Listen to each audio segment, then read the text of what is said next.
Hello, everybody. Welcome to another Comic Boom Comic Source collaboration. It's your DC Spotlight for the week of October 24th, 2023. Huge week, DC week this week. 16 books we're going to talk about in detail. So many books, it's hard to even talk about whether it was a good week or bad week because, I don't know. I kind of felt overwhelmed this week with everything that was going on. And it's kind of funny if you're watching us on YouTube, you see Rocky's got the snow falling and had a big dump of snow there up north. And, meanwhile, I'm down here in Phoenix and it's still in the 90s. So yeah, it's interesting time of year. Well, at least I can do is share some snow with my American friend. Come on. Yeah, 100%. How did you think the week was overall? Too many books?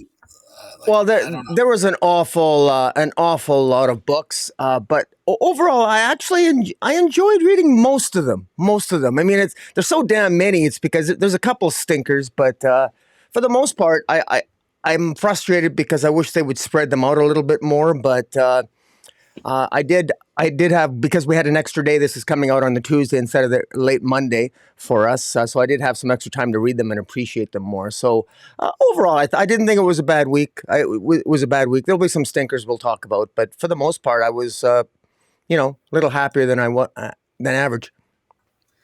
Yeah, I mean that's the thing. It's like I don't really understand the logistics of it. I got to be honest. Like I know a lot about the comic industry, but understanding why you would put out 16 books one week and then 8, like wouldn't you want like a steady number? Wouldn't that help out? I mean, even for people like us that are really into it, love DC, it's like, man, it's just a lot. You feel overwhelmed. And certainly somebody who buys everything, it's like you're de-incentivizing people to buy stuff when you know, if these are all $4 a piece, 16 books, that's like nearly $70. Yeah, it's a lot of money. It is. It's extremely expensive to buy comics now, and I mean, even I don't. I even have I think for you and I, older established readers who've are maybe established in our careers, we might have the disposable income, but it's still expensive. I mean, you could pump out in Canada here. It's like $4, $3.99 American is still like it's like $5 Canadian or more, and so it's a lot of money for if you're buying like 7 or 8 comic books a week. It gets pricey, especially when you add up for the whole month. Yeah, well, and then the other part of it, of course, is space, right? Like you're buying everything, they're putting out so much stuff. It's like, yeah, I want to read everything, I want to buy everything, but then you start running out of space quickly, and obviously it's not just DC. We're buying independent stuff. I'm buying some Marvel. So anyway, that's a discussion for another podcast. Let's go ahead and dive in to the books this week.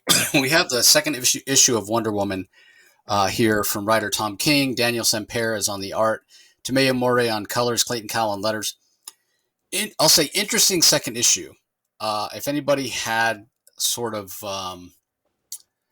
criticisms, I saw some criticisms about a little bit of a lack of action in the first issue, which I was like, well, you had the Billings Massacre, as it's come to be known in DC terms, at the beginning, and then you had the fight with Wonder Woman in the cemetery. So I didn't think it lacked action. Was it very political? Yeah. Was it maybe too political? I guess some people thought so, but I mean, at the end of the day, you're reading a Tom King book, so I feel like you should have an idea of what you're getting yourself into. You got to expect some level of politics, which, when we look at that term politics, I mean, so many people throw it around and they think of it as like political parties and government and kind of ideologies for how to run a government, how to run a country, and how so many times with various party systems, those parties are kind of in opposition of each other because they have sort of diametrically opposed beliefs.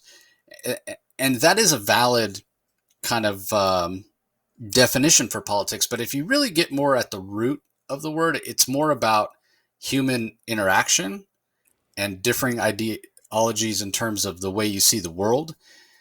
And it doesn't necessarily at its root have to do with government per se. That's just kind of the most used, the realm where it's most used. And so it's kind of become synonymous with governing. But really, when you're talking about politics, you're talking about human interaction and the way people play off each other because of their different beliefs. So in that way, Tom King's always a political writer, right? Like it might not always get into actual government or political parties, right versus left or conservative versus liberal or that sort of thing. Like set that aside and just talk about what the word politic means, at its core, which is again getting back to this idea of human interaction and human relationships and that dynamic. That's always going to be what Tom King writes about. So if you're picking up a Tom King book and you're expecting it not to have politics from that point of view, that definition of politics, you're not expecting it to have human interaction and dynamics and opposing ideologies, then you're fooling yourself and you're setting yourself up for failure. There's tons of comics out there. We just talked about it. You don't have to read Tom King if you don't think you're going to like it. If you don't like human interaction, different dynamics, ideas that don't have easy answers, you're not going to enjoy it, right? So that's a lot of what we saw in the first issue. In the second issue, it does feel like it's all action, right? It's basically the U.S. government, the U.S. Army, the U.S. military, that whatever the complex is that the sovereign has some control over and is able to exert some influence over, saying, okay, Wonder Woman is sort of the face of the Amazons to not just the American people, but to the world. We've passed this law that says Amazon shouldn't allow to be here in the U.S. borders. She's in defiance of that. She's a clear symbol, the most visible of the Amazons. We sort of can't let this stand, right? Like it makes America look weak. Again, I'm not saying whether this is right or wrong. I'm just saying this is sort of the idea that's being presented. And so the U.S. military complex, they attempt to remove Wonder Woman forcibly. And it goes about the way that you would expect, right? Like she destroys a bunch of tanks. And it's amazing art from Daniel Sampere. I mean, she literally picks up one tank by the barrel of the giant gun, if you will, that shoots the huge shells and slams it into another tank. Steve Trevor's there. He's sort of commanding this army reluctantly under the command of Sergeant Steele.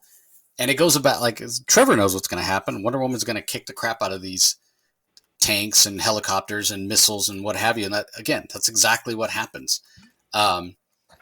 And he's not surprised. Sergeant Steele seems to be he gets kind of pissed off. And it's like, dude, do you not know who Wonder Woman is? I mean, it's kind of funny in a way. And then interspersed between this battle with the U.S. military is a flashback to when Wonder Woman, Diana, was on Paradise Island on Themyscira and fighting in that tournament to see who was going to be the Amazons' representative in man's world. And one of the most formidable opponents that she faced, we find out, is this Emily. So it's Tom King adding a little bit, I guess, to Wonder Woman's origin in terms of a retcon, which I'm never a big fan of, but I sort of have mixed feelings about this. I like the fact that we're going back and we're getting to see that this Emily is she's actually an Amazon, right? We'll find out. Maybe she's got resentment that she lost the tournament, and that's why she set the Amazons up and killed all those people. I mean, we just don't know at this point, but it is an interesting and kind of plausible kind of plot point, and seems like something that King would do. The kind of the negative part of it is, okay, well, if Emily was this important, we would have heard about her previously, right? Kind of like the Court of Owls and Batman. If they're really around for that long, or the Invisible Mafia and Metropolis, can you really hide from Superman? Like it sort of falls apart if you look at it too close, because these are heroes that have been around for decades and stories have been told for decades. We would have seen Emily by now, except for the fact that even though she's maybe got roots in the earliest days of Diana's story, Tom King just hadn't thought her up yet. So it doesn't make sense. So, but I did appreciate kind of the interaction between Emily and Diana. And the other thing that I really enjoyed was going back and seeing Diana at that young age and seeing what a great warrior and tactician, and the way she defeats Emily by sort of playing possum, like allowing Emily to stab her with her sword. So then, and Diana can, kind of fakes weakness. Oh, I've been stabbed by your sword. And then she pulls the sword out like, hey, now I have my sword and your sword. Like that was just a cool moment. And like I said, the Daniel Sampere art is just just gorgeous. I'm glad that he's at this superstar level now. I said it way back in that Justice League annual, if you are a longtime listener, that this guy was destined for superstardom. Took a little longer than I expected, but he's now getting the recognition he deserves. So I absolutely love it. And I got to call out Tamiya More's colors as well, which suit the line work exceptionally well. So this issue didn't move the story forward a lot in terms of plot, which I was kind of looking forward to. We don't even get any of the Sovereign at all. And I'm so intrigued by who he is as a character. But I guess King felt this was sort of necessary. Maybe some people would have said otherwise. Well, Wonder Woman, like I said, she's the symbol of Amazons in America. Wouldn't the government, wouldn't the U.S. military complex, whatever, like I said earlier, the Sovereign can exert his influence over, wouldn't they be focused on removing her? So maybe he kind of felt like, let's have a transitional issue. It's kind of early in my mind to have like a bridge issue, but I do hope we get back to the larger story, because this felt very narrowly focused. Which again, it's good for what it is. Technically, a very very good comic, but I'm a little more interested in the broader strokes. That the first issue definitely felt more broad, and probably the only criticism I had about the first issue was how fast it was paced at times. It went from the massacre to Amazons being outlawed. It felt like overnight. It just feels like it would have taken a little bit longer. Well, we've gone from that broad overview to sort of hyper focused on Diana in this issue. So I hope we can get back to kind of a broader view. But I also will credit DC. They've mentioned the fact that Amazons are banned and various other comics. And obviously we have the first issue of Amazon Attacks, which definitely feels more broad. And I appreciated that this week. But we'll be talking about that in a little bit. But before we get to the backup, Rocky, what do you think of the main story? I liked it. I really liked it. I loved it. I loved Emily being the woman that she fought, the final one, the final woman that a young Diana fought in the contest, and that ultimately defeated. And you nailed it. I mean, the way that Tom King scripts the dialogue, the conversation between a young Diana and a slightly older Emily, who you get the impression that Emily is perhaps a more skilled fighter than a young Diana, but young Diana is more intelligent, more skilled, and sort of plays possum, brings her in. And I thought it was a little odd that she allowed herself to get stabbed. I mean, that looked like by any other person that could have been a death blow, but I mean, it went right through her stomach. But perhaps that was something that was planned by a young Diana. I think you're right that was very carefully orchestrated by young Diana. It was a very dangerous move for young Diana to make, but she did it, and she did what it had to take. She knew what it took in order to defeat Emily, and she did it, even risking her own life in the process. And she won the name. And if you want my name, you have to win it. That's what young Diana says to Emily, and she defeats the older warrior and asks her name, and then Emily's the reveal. So I really like the way that Tom King scripted that throughout the issue, and of course the juxtaposition that you mentioned as we're shown that classic contest battle between young Diana and Emily. We get that battle between the U.S. government and Wonder Woman. The conversation between Wonder Woman and Steve Trevor is exactly the type of conversation you'd expect Wonder Woman to have with Steve Trevor, telling the men not wanting to cause harm, but, she will defend herself. She doesn't want to harm anybody, but she does her best to not harm or kill any American soldiers, but she takes them out in epic fashion. Daniel Samper's art is absolutely fantastic. I think the questions I have about this Emily is, how did Emily end up working for the Sovereign? Because it seems to me that the Sovereign is this group of individuals who harken back to the early American history, where they may have at one point taken out an all Amazon tribe in Virginia. And how did Emily end up being possibly recruited by the Sovereign to embark on this terrorist attack in a random bar in the United States? How is she part of this? How I like the seeds that are planted here, and I love the epic introduction to Emily. And I like the questions that it poses. And you're right, it doesn't move necessarily the narrative forward very fast, but I think this really whets the appetite. And I I quite enjoyed this. I love young Diana's mask in the contest. It looks amazing. I would love to see. Right away, I'm thinking I want a Todd McFarlane action figure of a young Diana in that contest. That looks pretty cool. Daniel Samper did a great job designing the layouts here, the battle sequences, the choreographed battle scenes, the colors which you mentioned, just fantastic. So yeah, um, yeah, I love the main story. So yeah, I high praise. Yeah, I don't. I mean, you say Emily working for the Sovereign or possibly recruited. I think it's key to kind of come at it from that perspective.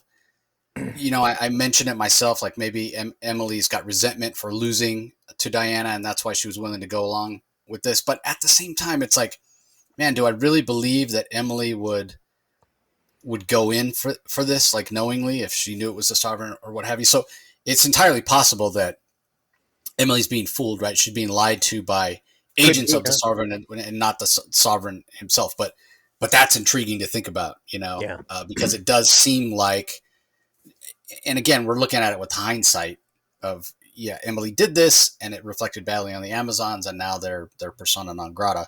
Um, so yeah, it's going to be interesting to see. Did Emily do this knowingly that helped the Sovereign? Was it something that, you know, they promised? Hey, you're just going to make Wonder Woman look bad, and then you'll become Wonder Woman. You know, was it ambition? So yeah, there's a lot to be uncovered still, for sure from that perspective. All right, the backup Amazon's Attack, the Prophecy. I suppose this is kind of the prelude to the Amazon's Attack issue, which we'll talk about here in a little bit. It's from writer Josie Campbell, who also writes that Amazon's Attack, and the art's by Vasco Gregev, who I think does the art, but we'll get to it in a second. Alex Squarmus on colors, Becca Carey on letters. I thought this was okay. Again, it will allow the Amazon's Attack issue to make a little more sense. I mean, basically all we're getting is sort of some sneak peeks, right? Like Queen Nubia, who doesn't necessarily or hasn't necessarily in the past exhibited the ability to have like foresight or see the future. It's been other Amazons that have had it, but she has a dream where she sees a woman basically blow up a gas station, and this woman apparently is doing in the name of the Amazons. And again, this foreshadows things that we'll see in Amazon's Attacks. And she's trying to figure it out. But the other thing it does in terms of being a prelude it introduces anybody who maybe hasn't been reading previous iterations of Wonder Woman, with the Trial of the Amazons and whatever, that really didn't go the way that we expected. Um, we didn't really care for it that much because it felt like, you know, you hear Trial, you hear Amazons, you think what we just saw in the Tom King part of the story, right? Like with the contest, but instead it was, you know, more of a political trial, more to do with uniting the three tribes, the Bonag McDowell, the Esquita tribe, and the Themyscirians. So this is a little bit of a prelude, and it does give people a glimpse of those other tribes, even though it doesn't go back and rehash what's happened in Trial. Um, but it is clear that DC's not kind of throwing the baby out with the bathwater, even though they've got the Tom King series going on, which is taking Wonder Woman in a whole new direction. They are trying to sort of tie it into some of the things that have happened before. And when we get to Amazon Attacks, we'll maybe talk about how successful that is. But I thought this was okay. Not 100% necessary to have to read this before you get into the Amazon Attacks, but it does feel like a little bit of a bridge between what Tom King is doing and what's come before, and then again the Amazon Attacks event to kind of give us the broader view, which does make me wonder if the Wonder Woman title itself is going to stay more hyper focused like this issue was, the main story in this issue with issue 2, or is it going to go back to a little bit more of a broader feel like we had in issue 1? So but the Vasco Gregev art in this is gorgeous. It's so good, especially on the pages where we get Nubia sort of seeing these images, whether she's dreaming or whether she's having some sort of vision, because they're these just fantastic double page spreads of um, what's the word I'm looking for? Like collage pieces, montage pieces that are just gorgeous. So, what do you think of the backup? I thought it was. I thought it's much needed. I actually don't. I think it's a very different. It feels very different, both visually and in terms of tone, in my view, than the Wonder Woman main story. If I had my wish, I wish we wouldn't have an Amazon's Attack series, but I understand the need for it, quite frankly, because of the disaster of what Trial of the Amazons was and the uniting of the three tribes. Which I think it would have been. This would have been. It would have been so much more interesting if the tribes not united. I mean, and I mean that sincerely. I thought it was both a narrative misstep and just it didn't move the Amazons forward. In my view, they're better off separated and far more interesting. Um, I hope this ends with them being disunited, but that's probably not going to happen. But you're right. Josie Campbell, who is a better writer than the Clunrads and is a better writer than Stephanie Williams, at least Josie Campbell is the writer of this, and she's the writer of Amazon's Attack. It's interesting to note that Anahi is a member of the Amazonian tribe of the Esquisita. She has a vision that the Amazons are all going to die. Well, that's not surprising because this is Amazon's Attack, and the world's against the Amazons now because of Tom King's main story. And in order to defeat and overcome the prophecy, they need to unite the Doubting Queen, the Shadow Blade, and the Lightning Hearted. And it's rather interesting that those are the names of all three chapters of Amazon's Attack. Chapter 1 of Amazon's Attack, which we'll review today, is called The Doubting Queen. And I'm assuming chapters 2 and 3 will be called Shadow Blade and the Lightning Hearted. This is, again, I think it's very by the numbers. It's very by the numbers. And I think it's very by the numbers, too, when we get in Amazon's Attack. But it's much needed. It explains very simply that the Amazons are finally united after all this time, and now all of a sudden the world is against them. But remember the events that led to the Trial of the Amazons and them becoming united. They fought the god of chaos, and if that had gone wrong, that could have destroyed the world theoretically. And so the world does have some trepidation when they view the Amazons, and it makes sense that there would be some concerns about the Amazons even before the terrorist attack that took place in Wonder Woman issue 1. So I thought the backup was needed, but ultimately superfluous. Yeah, I tend to agree with that. I mean, again, it's a good bridge, but it's definitely not necessary. But I do think it does help if you haven't been reading or don't know about any of the previous Wonder Woman stuff. It does give a little bit of context. So yeah, it does. All right. Up next, we have Alan Scott, The Green Lantern, #1. This is from writer Tim Sheridan. Cian Tormey is the artist, Matt Herms on colors, Louis Gattoni on letters. This is an interesting one. I love the art by Tormey, and I love the color. The colors are fantastic from Matt Herms. I do think that this is another one that's greatly helped if you've read some of the one-shots and prologues that are coming up to this. It does sort of rehash. You don't necessarily have to have read any of the stuff that's come before, any of the teases or what have you. But if you do, it does add some context. Now, I know there's going to be a certain segment of the comic reading public that doesn't like this because it is sort of in your face with the homosexuality of Alan Scott, which is an interesting choice. I love Alan Scott. I love the Golden Age Green Lantern sort of in theory of who he is as a character. But when you look at if you look at it from a more modern standpoint, right? Like we've got so little context of who Alan Scott is and was in the Golden Age. If you go back and actually read those Golden Age stories, no matter who it is, whether it's Alan Scott or Superman or Batman or whomever, there's not really character evolution, right? Like Golden Age stories were written for a different era, a different audience. You didn't have progression. It wasn't kind of adult stories. They're very campy. They're very forgettable stories. A lot of it's sort of regurgitated plot lines and what have you that you tell the same story every 5 or 6 years. And that was by design. I want to say it was it Mort Weisinger, I think, was the one, the DC editor who said, editor-in-chief who said, it's okay to recycle stories because we basically have a new crop of kids every 5 years, right? Like, that's great. Yeah. It was like that 7 to 12-year-old that was their audience that read the comics, and you aged out of them. So then you could just regurgitate stories every 5 years because you had new people coming in that hadn't, kind of read that thread before. So, other than probably a little bit in the All-Star Squadron, which that's had such a huge cast. Uh, even though it was Roy Thomas, who's very good at character interaction, again, you didn't get a lot of characterization from any one character because the cast was so big.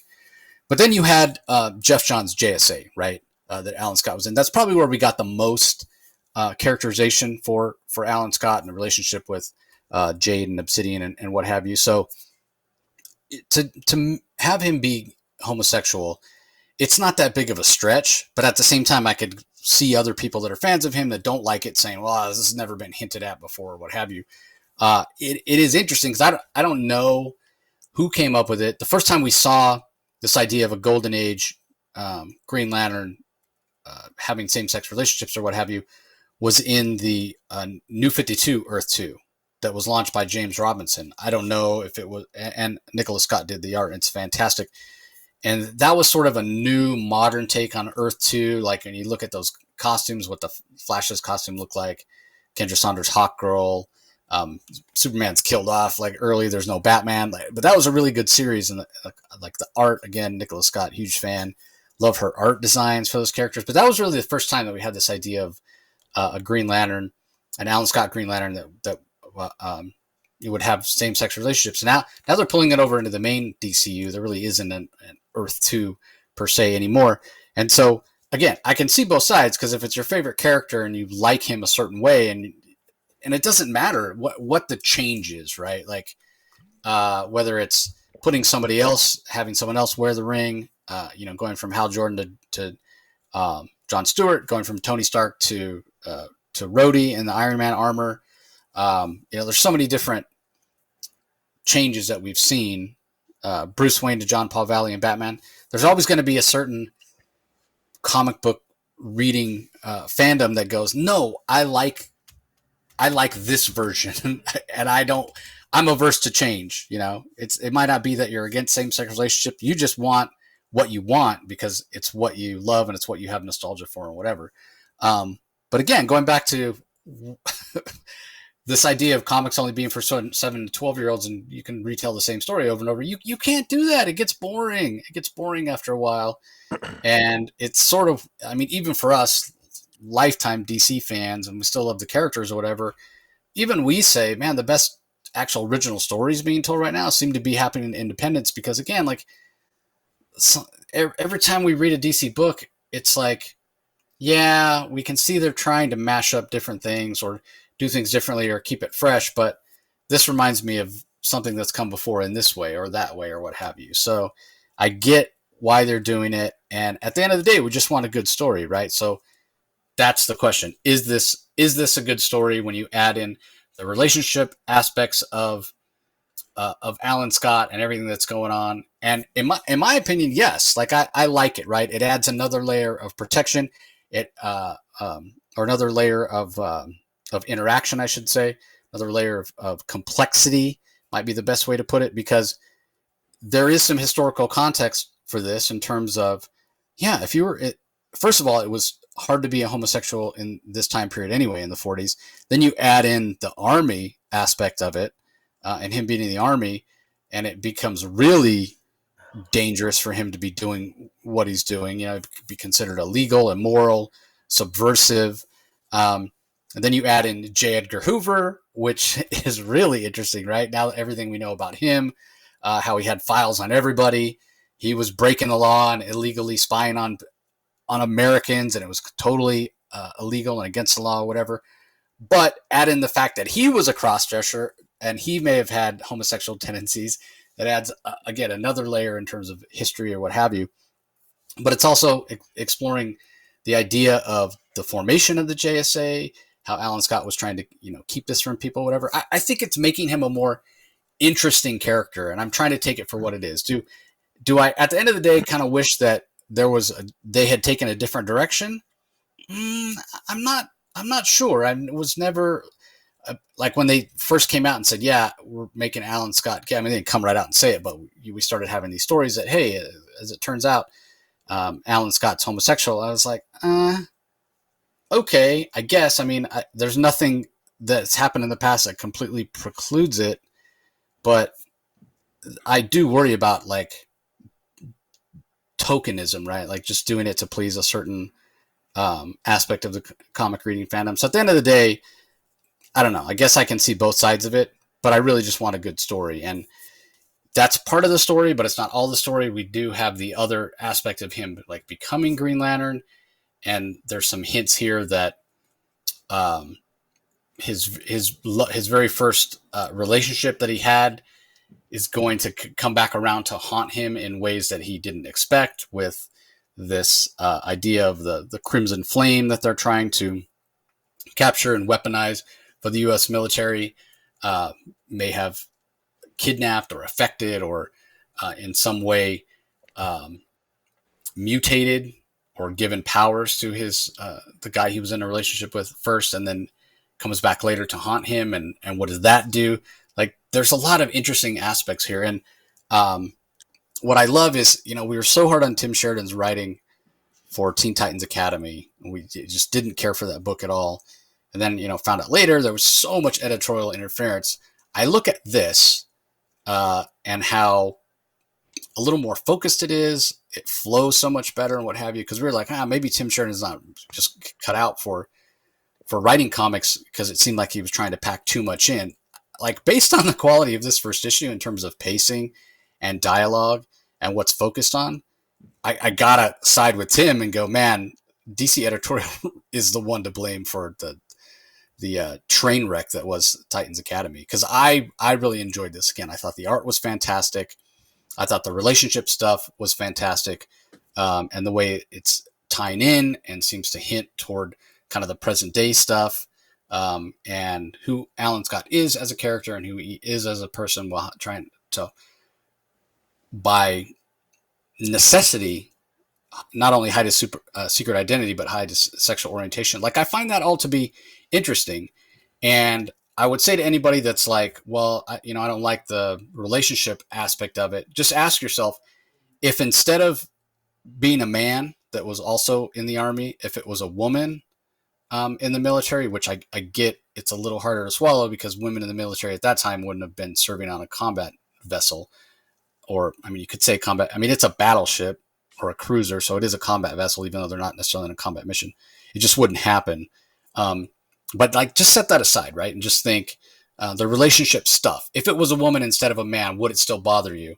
And if the answer is yes, then yeah, maybe the problem's with you and not with the actual story. But I get it. Like, you may love what you love, and you love the idea of Alan Scott as a heterosexual, and if they want to have another gay character at DC, why don't they just create a new character? Like, I get it. I get that, and change can be hard. We saw it with Tim Drake, how people, I just love him the way I love him, and what have you.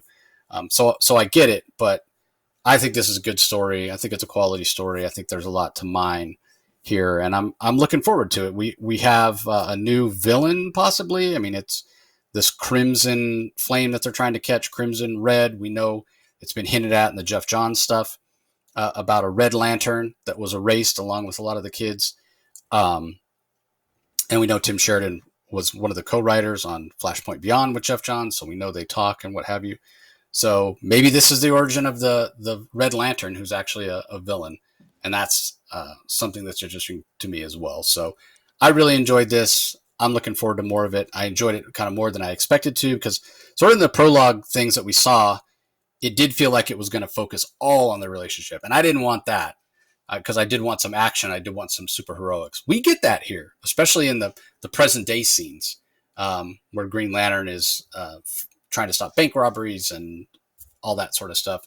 And like I said, those beginning days of J. Edgar Hoover trying to force the JSA to become together, because I think he thinks of it as his own kind of superhero police force, which I'm sure that's going to backfire on him at some point. But anyway, I really enjoyed this. I'm curious as your thoughts, Rocky. What'd you think? Well, I actually got a chuckle at the beginning when young, or I guess a younger Herbert Hoover is asking, is trying to blackmail, successfully blackmails Alan Scott. He tells him, he said, you should come over to the summer village with Clyde and I, because he's referring to Clyde Tolson, who is second in command of the FBI.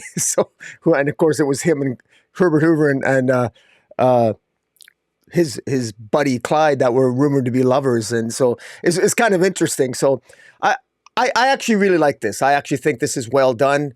I respectfully disagree with my fellow comic collectors who are comic JSA lovers who might be against this. I think I'm now on board with this. I think that this adds a far more. Alan Scott is very interesting as a gay man in the growing up, and having already read issue 2, uh, I like the story even more. And but just be warned, if you don't like the subject matter or the sexuality, then you're probably not gonna like the story. But I think it's so it fits so well, and it works so well. Alan Scott, a young gay man, 1936, has his first boyfriend, falls in love. Him and his boyfriend both work in the army. He's a lieutenant. His boyfriend's Johnny is a corporal. They're building a technology to capture the Crimson Flame, this Crimson Flag energy that's near the Soviet border. But in doing that, they ultimately fail to capture the Crimson Flame.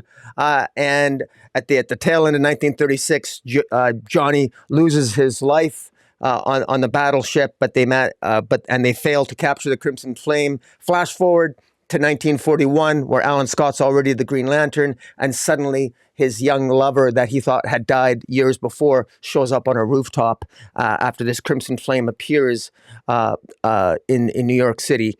And the mystery thickens, and then the issue ends with it looks like Alan Scott is in an insane asylum or in some kind of institution, and teasing the next issue to be called Conversion. And for those, we all know that homosexuality up until 1973 was considered a mental illness, and it was considered something that you treat. And we know that Alan Scott in this issue feels guilty about being in love with another man. He considers it a sin. He's raised to think of it as a sin. So he's going through that psychological turmoil on that. And we also know, especially as long-term fans of Alan Scott, we know that this is a character that is going to ultimately end up going through 2 marriages and having children, Jade and Obsidian. So we know what the future holds for Alan Scott, and we know what he's going to do to cover up and to live a secret life. And to me, that heightens the interest and the gravitas of this story, and the tragedy and the degree of sacrifice that he goes through as a young gay man. Because bear in mind, he's a centurion. He's like over 100 years old now in the present day. Alan Scott still being alive. And so he really is one of the more fascinating and interesting characters in the DC universe. And I think he bridges the gap through Alan Scott. You can in an organic way. And I think this has been done well. I don't feel this has been forced. I think this has actually worked well. And I think that Tim Sheridan has done a really good job here. And I emphasize again, I've read issue 2. And I think that people, looking back, this takes nothing away from Alan Scott as a character in my mind. I think that he's just as cool. I think he's more interesting now than he was before. And you're 100%, you nailed it when you said that, well, these characters don't have it's not like that a huge amount of backstory to begin with. Well, maybe they did. We could say they did. I mean, he had Jade and Obsidian. He was married. Yes. But at the same time, this is additive. The fact that he may have had a secret life and been secretly gay, I don't think is outside the realm of possibility. And it just goes, and regardless, hey man, if the story sucked, I'd be up there with people maybe complaining. But this story, I think, is good, and it feels natural. So I enjoy this, and I'm curious. I'll be curious to hear your thoughts on the second issue, because I loved this first issue, and I'm looking forward to the general audience's view of the second issue when it comes out. Yeah, I'm hoping to have Tim on to talk, tease the second issue and talk about the first one in detail. And yeah, I go back to what you had mentioned about if you're not into the same sex relationship type stuff, this may not be for you. I'll go back to what I said earlier. If that's the case, if that's what's turning you off to this, again, ask yourself, if it were a woman, if it would bother you. And I get, if it's against your values, then whatever, you're allowed to have whatever values you want to have. But if it's just, if it's just a matter of, I love this character, and if it was a woman, it wouldn't bother me. It's a man. It doesn't. I mean, God, you just maybe need to take a look at that. But the other part of it that you mentioned, him being married, having the kids or whatever, and this contradicts that or whatever. What I would say is, do you think there aren't even men now that don't get married and have kids I that never said it know. contradicts it. Yeah, I never said it yeah, contradicts it. It's yeah, additive. I know. Yeah, I know you didn't. But if anybody's out there going, yeah, there wasn't a lot of backstory, but what backstory there was and what history there was with this character, he was married, did have kids and whatever. Man, there are plenty of men who got married and had families trying to convince themselves that they weren't homosexual or to hide it, right? Like and we don't know what the story. Rocky's read issue 2. I haven't read issue 2 yet, but we don't know what comes later. There is the scene that he mentioned, being in the insane asylum or psychiatric hospital or whatever, because they did think it was a disease. They did think it was something that could be cured, homosexuality at some point. So you don't think that if something happens and he got outed, so to speak, that he wouldn't turn around and get married and have a family to sort of try to hide that? Like, it actually makes more sense that he married and had kids, when you think about it from that perspective. So yeah, big fan of it. Hope people enjoy it, and I hope people don't just crap on it out of some like prejudice or sense of wrongness or what have you. So anyway, on to Amazon Attacks, which obviously ties in with what's going on with Tom King's Wonder Woman. As I mentioned, Josie Campbell's the writer, Vasco Gregev on the art, Alex Squirmus on colors, Becca Carey on letters. What I like about this, I love the title page, which gives this graphic of Esquisita, Banner McDowell, and Themyscira coming together. Shows that there's an embassy between them and Man's World. And then it also has a recent timeline with the trial that I mentioned, the trial of the Amazon event, which we didn't think was particularly good. But the trial, then the coronation with Nubia becoming the queen of all 3 united tribes. The revenge, which talks about the fight with the gods that they had recently, and then the attack, which is where it's at now. So it gives a little bit of continuity, gives a little bit of context of what's been going on recently. But I'm not going to talk about this in detail other than say that I did enjoy it. It is giving the broader view that I said that the kind of the second issue was sort of missing, being that it was so hyper focused on Wonder Woman. And it shows that the reach of the Sovereign and what's going on is much bigger, or maybe as big as you might think it was. But it's showing that as formidable as the Amazons are, they're a bit in over their heads here. We don't know as readers exactly what's going on. The Amazons themselves are even more in the dark. Nubia herself maybe even more in the dark than Diana, who's stayed in the United States and is trying to figure out what's going on and has this idea that it's somebody behind the scenes pulling strings. Nubia is more focused on, hey, I need to stop the narrative that's being put forth, that the Amazons are violent and were terrorists and what have you. So she agrees to meet with the president of the United States, and it's a trap. It's all a setup, right? Whatever is controlling these people. Maybe Emily herself is controlled, because we see Secret Service agents controlled here. We see normal citizens controlled here by some sort of force that, along with Nubia and Yara Flor, who shows up, and Faruka, the queen of the Banner McDowell, who shows up, who sort of agreed to be kind of, even though she still has the title of queen, is sort of second in command to Nubia. They all show up. They're all there, and being that a representative of all 3 tribes is there, and these people that are under some sort of mind control are attacking them. Everything goes sideways. The narrative being that these Amazons attacked the president of the United States, tried to kill him.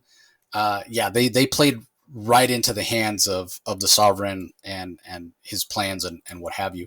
The other thing that we get in terms of context in this story is some comments, some kind of news reports and what have you of women in other places outside of the United States, in Europe specifically. I think there was one that was mentioned, an event in somewhere in South America as well, Brazil maybe, was it, where other women are doing things in the name of the Amazons that are causing harm, attacks, blowing things up or what have you. So again, it's all, I'm sure, at the hand or the command of the Sovereign to make the Amazons look bad. And the Amazons look really bad right now. Obviously, they're not actual Amazons. It's not Queen Nubia ordering these attacks or what have you. But yeah, the Sovereign and whoever he's working with, it's a concerted effort, worldwide effort, not just in the United States. It's a worldwide effort to smear the name of the Amazons, to make them look bad. And unfortunately, just kind of the nature of the Amazons in terms of kind of the way they've dealt with the outside world in the past, even the fact that they call it man's world, like just the way that they have presented themselves, maybe not in the most recent past, but you go a little bit further back than that, it's been sort of an antagonistic relationship. And then you add in the fact that there's going to be a certain sort of segment of the population that's going to have distrust because they're all women. And then you add in the fact that the Amazons are not a democracy. That was mentioned in Tom King's first issue of Wonder Woman. That's going to add in distrust for, a lot of average citizens. And then finally, the Amazons they're a martial society, right? Like they're a militaristic society. And so there are automatically going to be some segments of the world population that feel threatened just by that, right? Like every Amazon is a warrior, and a warrior with strength and abilities and reflexes or whatever beyond a normal person, right? Like beyond a normal human. And so, yeah, if if they can kick your ass, there's always going to be that level of threat, right? Like if I'm hanging out with some guy and he's, I don't really know him that well, there's got to be some level of trust if I know that he literally can rip my head off, right? Like that's a threat. I'm going to make sure that I don't do something or say something wrong to piss this guy off, Like I'm not going to joke with him and make, some crude comment to him, whatever. If I don't know him that well, you could take it the wrong way and literally rip my head off. Yeah, it's a danger. It's a threat. So interesting that DC is leaning into this, because when Tom King's Wonder Woman got announced, which was a while ago, DC promoted the crap out of it. Amazon attacks wasn't mentioned until much more recently. And the other thing that's interesting about it is the fact that we previously have had an event, was in the 90s, I think. Amazon's attack didn't even come up with a new name. But that wasn't a particularly good story. And, we talked about it was not received previously well. when we talked about Sergeant Steele, because obviously he's got a history with that as well. But I enjoyed this. And, I really enjoyed the other things that I've read from Josie Campbell. I thought her Mary Marvel series was very good as well. So yeah, I'm becoming a fan of Josie Campbell. Nothing super flashy, nothing where I could point out and go, oh my God, that blew me away. But just solid storytelling, great pacing, great dialogue, and clear storytelling, right? Like I think that you could be reading no Wonder Woman whatsoever. Maybe it didn't interest you. Maybe you heard bad things, critical reviews, what have you. But you're a fan of Tom King. Like I said, DC promoted the crap out of it. You picked up the first issue of Wonder Woman last month. You picked up the second issue this week, and you want the broader story. But you're like, well, you said there's a timeline with, there was trial, and there was Queen Nubia and the tribes coming together, and there was the Revenge of the Gods or whatever. I haven't read any of that. You don't need to have read any of that. You really don't. Josie gives you everything you need right there in those, few sentences, and everything else is sort of clear, and it's playing off of what Tom is doing, what Tom has been doing, and it pulls from some of those previous stories in terms of context and sort of the personalities and why characters are making the decisions they're making, and why Nubia is a little reluctant, and why Faruka and Nubia's relationship is like it is. But you get all that. Like Josie's giving you all that just in the context of the dialogue and the pacing and the way the story plays out, to the point where, you don't need to go back. I would never say to anybody, go back, go read Trial of the Amazons, go back, read the most recent run of Wonder Woman. No, I would never tell anybody to spend money on that. But you don't need to, and that's impressive. That's impressive from Josie Campbell. So, what do you think of this, Rocky? Well, I found it. I found it very interesting. First of all, I agree with your comments about Josie Campbell. I think that it was absolutely needed setting some context to this story. At the beginning of Wonder Woman issue 1, in when we reviewed that, I talked about what the context is, because there is plenty of setup. There's plenty, ample reason that man's world, humanity, should be very concerned about the Amazons. And Josie Campbell here, I actually kind of like this story for a number of reasons. And this might sound like a criticism of her story a little bit, and maybe it is, but I think that Nubia is this issue is another example of why Nubia is an absolutely terrible queen. Um, First of all, she agrees she's the queen of the mascara, and she's going to go to a secret meeting with the president of the United States alone, thinking that this is a good idea, thinking that this is going to show leadership, or this is going to be no. That's how a warrior thinks. That's not how a queen thinks. You're a queen. You bring protection with you. You bring Amazons with you. Going alone is idiotic and it's stupid.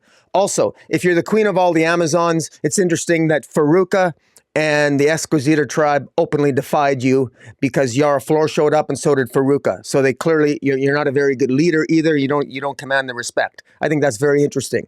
And so again, that's not a criticism of the story per se. I just think it shows that I think that it shows that Nubia has a lot to learn as queen, and I think she has to exert some more control over Faruka and the Esquisita tribe, because these are growing pains of these recently united tribes. So that's an observation as a reader, and I kind of find that interesting. I like the interaction here. I like the openly man-hating racism of or misandry of Io, Nubia's lover, who clearly has stated without evidence that I've seen man's rage up close. They despise us. Actually, no, they really don't. If I don't know where she's getting that from. She was Io maybe thousands. She's been isolated on an island for thousands of years, and yet Io just really seems to have this idea that everything outside the island of Themyscira is apparently dominated completely and utterly by men, despite the fact that women overpopulate men amongst humanity. But anyways, I like that. This is showing the flaws, the imperfection of Themyscira. It's about time we need more of that, and it has to become more pronounced. And it justifies and makes clear that, yeah, you know what? If I lived in the DC universe, I might be a little bit inclined to think some of the conspiracy theories against the Amazons. And I kind of like that Josie Campbell is sort of like, at least sort of, poking some holes into the veneer of this perfection of the Amazons. And I actually quite like that. I like that Captain Marvel showed up. You never mentioned her. She showed up with her rabbit. I thought it was interesting that now that she has her powers through, Mary Marvel gets her powers through the Amazonian gods. Because of that, all Amazons can also speak to Hoppy, her cat, her rabbit, which is interesting. Hoppy the rabbit can talk to all Amazons because Mary Marvel gets her power from Amazonian's gods. I thought that was kind of cute. But beyond that, yeah, it's not bad. It's not bad. As I said, I don't know how exciting this is going to be moving forward. I think it's only 3 issues long, but kudos to Josie Campbell. She is making it more accessible, I think, to readers that probably never read Wonder Woman's run over the last 2 years. Yeah, I didn't mention Mary Marvel because honestly, I forgot that she showed up. But I feel the same way you do. Like, yeah, now that she's getting her powers from the Amazonian or from the Olympic gods or whatever, she's tied in more to the Amazonians. 100% she should be showing up.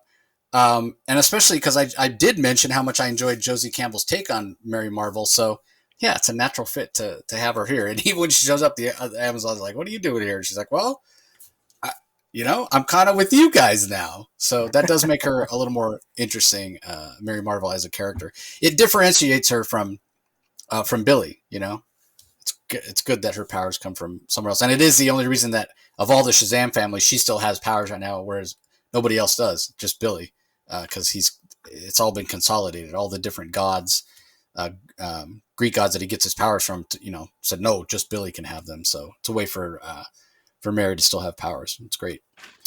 All right, up next we have Action Comics number 1058, first story, New Worlds Part 2, which the first part was absolutely fantastic. This one just as good, if not better. Written by Philip Kennedy Johnson.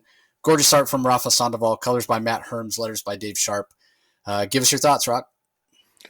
Yeah, the art's fantastic. Sandoval's art's just absolutely. It was Sandoval. I love the art.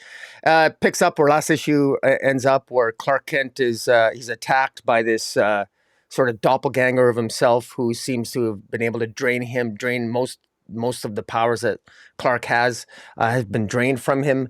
Epic battle scene where Clark sort of plays possum a little bit, and a great explanation in the use of the way that he explains super hearing and how heat vision works, and how this doppelganger of Superman doesn't know how to adjust properly to control his super hearing or heat vision, and Clark uses that against him to ultimately defeat him.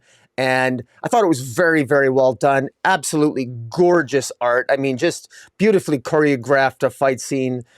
So good scripts by PKJ, and yeah, and just this Blue Earth movement. Exactly. Who is running the Blue Earth movement? Who are the bad guys behind the scenes? We just get teases of them at the end. We don't really know. We don't really know exactly who the bad guys are yet. Who's behind the scenes? We get Kara having a conversation with the Super Twins, I guess, Otho and Oso, talking about an old Phaeolosian Kryptonian a fable involving an Avior and the Eldani, and a fable about two great warriors on Krypton. And that story starts, and that'll continue next issue. We get Clark, after his battle with this doppelganger Superman, goes to John Henry Irons, who, because he needs to be protected, because he needs to get his powers back, but he needs to prevent getting his powers drained in the future, and he ends up with literally a suit of armor where Superman legitimately becomes a man of steel, literally steel, and it looks like he's wearing John Henry's old outfit, steel armor there at the end of it, and I just thought it was really well done. I'm giving it a really quick summary here. It reads much slower because it fortunately, because the art's so beautiful, you're going to just stop and stare at the pages, and as I did, and it'll take you a long time to read, and not because there's a lot of dialogue per se, but the art is so beautiful you just want to sit there and stare at it, especially the first half of this comic. It's just so well done and entertaining, flows well, paced well. Definitely you know, as I say, PKJ, the Superman titles are in such good hands right now. Williamson's doing a kick-ass job on Superman. PKJ on Action Comics, just really well done. I was quite happy with this main story. What about yourself? Yeah, it's so interesting. I have to kind of put my foot in my mouth when I think back to my criticisms of War World Saga when it first started. But PKJ nailed the landing. I love his era of Superman. We know it's ending next year. I'm so sad that he's not going to be on Action Comics anymore. We know in some way he's hinted that his Superman story is going to continue, and thank God, because he's become a friend, and he just, man, he's the biggest Superman fan I know, and I know Mark Waid, so that's saying something. Um, so yeah, he knows this character, and I just love, like, each arc he starts is better than the previous one. Like the War World arc ended on such a high note, and then what he built was Superman coming back, and now that we've got this Blue Earth movement, which there's part of me that's just like, God, why would anybody buy the rhetoric and the garbage that these people spew? Like, it's just taking the whole idea of xenophobia to like the next level. Um, and now we've got the mystery introduced in this issue that this leader of the Blue Earth movement is working with somebody. We see like mysterious figures. Why are they green? Is it magic? Like, what's going on there? How is she actually stealing power? She mentions all we need is one Kryptonian to work with us, and we'll be able to conquer the entire Earth. So there's that whole aspect of it. You mentioned Superman kind of in his. I love that he defeats the Superman imposter. Excuse me. Without actually becoming Superman himself, right? Like, he uses his brain to do it. That's like fantastic. Makes this guy who doesn't really understand the powers disorients himself by getting the guy to activate his super hearing, become aware of it, then exhaust his powers by using heat vision, which uncontrolled can basically exhaust all the energy that's in these solar cells of the Kryptonian body. Like that. That's just great stuff. That's great stuff. And and interesting stuff and things that, we talked about these characters being around for decades, or I talked about them being around for so long. So to have something new, a new idea or an older idea that is presented in a new way, it's just so refreshing and it feels so fun and it feels so exciting. And it goes kind of hand in hand with what I was just saying about I'm not ready for Philip to leave this title because, we saw early on when Superman first got back to Earth. Like I think about when Lex like teleported him. Remember, like Yeah. millions of light years away, and he flew back in an instant because with the Genesis power and kind of the experiences that Superman had on Warworld, it's amped his powers back up maybe to a pre Infinite Crisis level, like way back from before 1985. I know Philip's got more ideas to explore that, and he just hasn't had the space yet. And I love that idea of a superpowered, truly superpowered Superman that can move planets and what have you. And Philip and I talked about that last time he was on the show. So yeah, there's so much good here. There's so much to enjoy. And it's not just the superhero aspect, it's the human aspect, it's the relationship between the supers, as it were. We'll talk about that a little more when we get to some of the other titles. As much as I love what's going on and kind of the expanded Superman family, how everybody's getting to shine a spotlight or spend a little time in the spotlight, there are things that don't work for me. There are too many characters. I just talked about not having enough space to show off. Well, it's because there are so many characters and some feel redundant a little bit. But again, we'll set that aside for a different book. But I do enjoy the relationship aspects of Superman being looked up to as sort of the matriarch, Lois as, or the patriarch, and Lois as the matriarch. And I enjoy all that as well. So yeah, there's a lot to love here. You add in the gorgeous art, and it's just, yeah, it's fantastic. I don't want this to end. And Superman in armor with a sword. I mean, yeah, gotta love it. Again, leaning into some of Philip Kennedy Johnson's strength when we have said in the past, talked about his work, what a great world builder he is, and kind of hand in hand with that, like fantasy writing, I think is something he really excels at. And we got a little bit of that with the gladiatorial feel of Superman Warworld. Now it's almost like we're going King Arthur fantasy type story with Superman in the armor. So that'll be interesting to see as well. Excuse me. The second story, Secret Identity Part 1 by Gene Luen Yang. Gorgeous Victor Bogdanovic art, Mike Spicer on colors, Dave Sharp on letters. Really interesting. We find out that Kenan Kong was told by the Batman of China that one of the supers is causing issues, killing people, basically. And so we find out that Kenan Kong, the whole reason he's in the United States is the Batman of China sent him there to literally spy on the Superman family. And we find out that Osul and Otha have never really trusted him, and vice versa. And with Connell there, this all sort of comes out. But at that moment when it's all sort of revealed, Kenan's trying to convince them that, yeah, I originally was sent over here to spy on you to try to solve this crime. I apologize. I realized right away when I got here, none of you could have anything to do with it.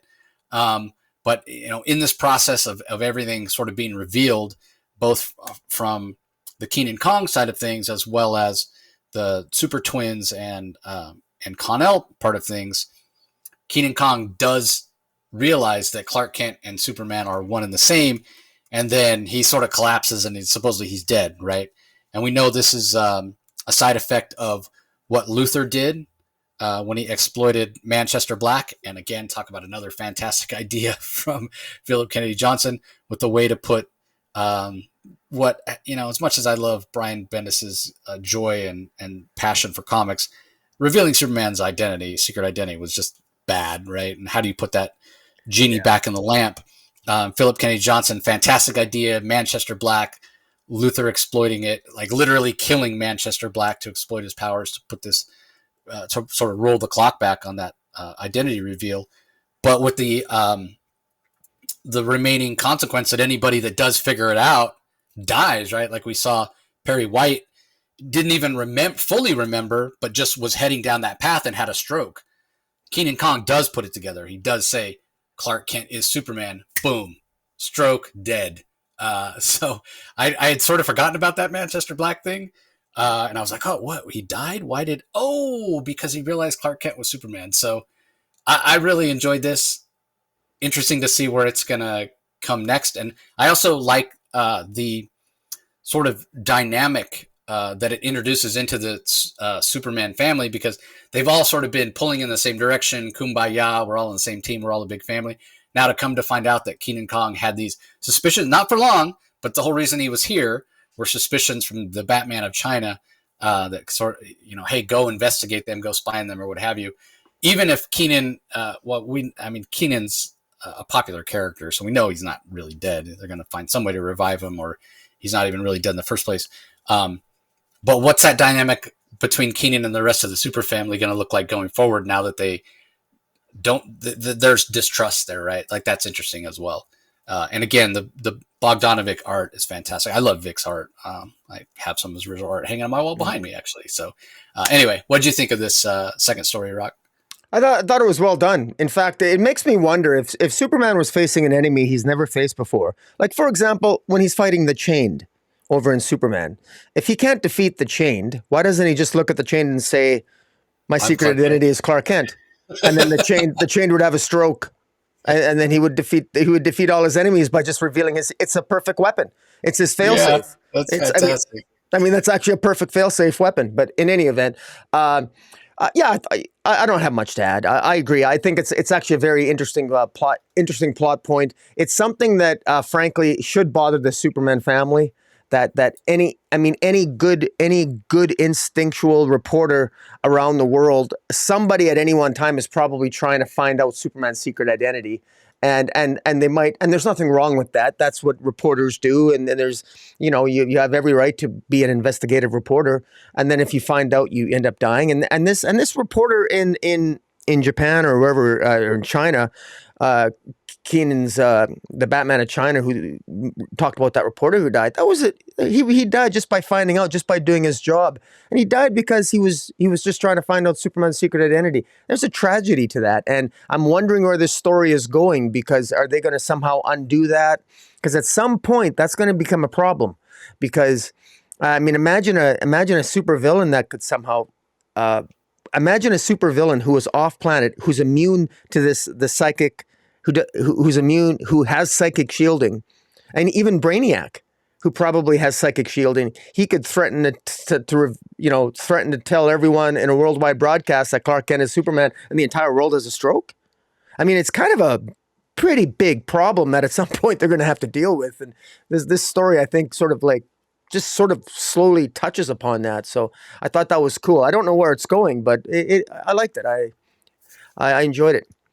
But you wonder if that aspect of the reveal would wear off over time, or if it always stays there. Like, you assume, just thinking about this, logically, which I get it. It's comic book science. It's not really logical, but what if we, fast forward, I don't know, 80 years, right? Everybody that was alive at the time that Lex did whatever he did with Manchester Black, like, if they're no longer alive, then would the new people still have, like, they won't know, they weren't alive when the identity was revealed, so they wouldn't know Superman is Clark Kent.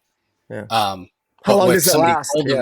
Yeah. If somebody told them, maybe it's passed along genetically. I mean, we have no idea. So anyway, the final story, written by Greg Hahn, art by Travis Mercer, colors by Andrew Dahlhaus, letters by Dave Sharp. It's basically a Bibbo story. He's supposed to be babysitting the two Super-Twins, and they're at the 98th annual Metropolis Day Parade. And because of, it's sort of a little bit of a fish out of water story, right?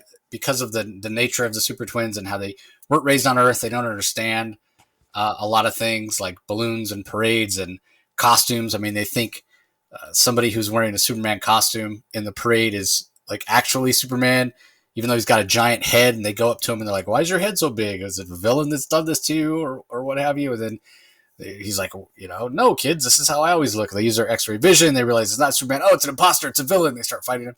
Like, just sort of these misunderstandings that are fun, and it's humorous. The art is kind of suits the tone, very brightly colored, which also suits the tone. So this is a lot of fun. Ultimately, it's a little bit forgettable. Like I don't think anybody's gonna be referencing this in a another story, 10 or 15 years down the line or what have you. But it is fun.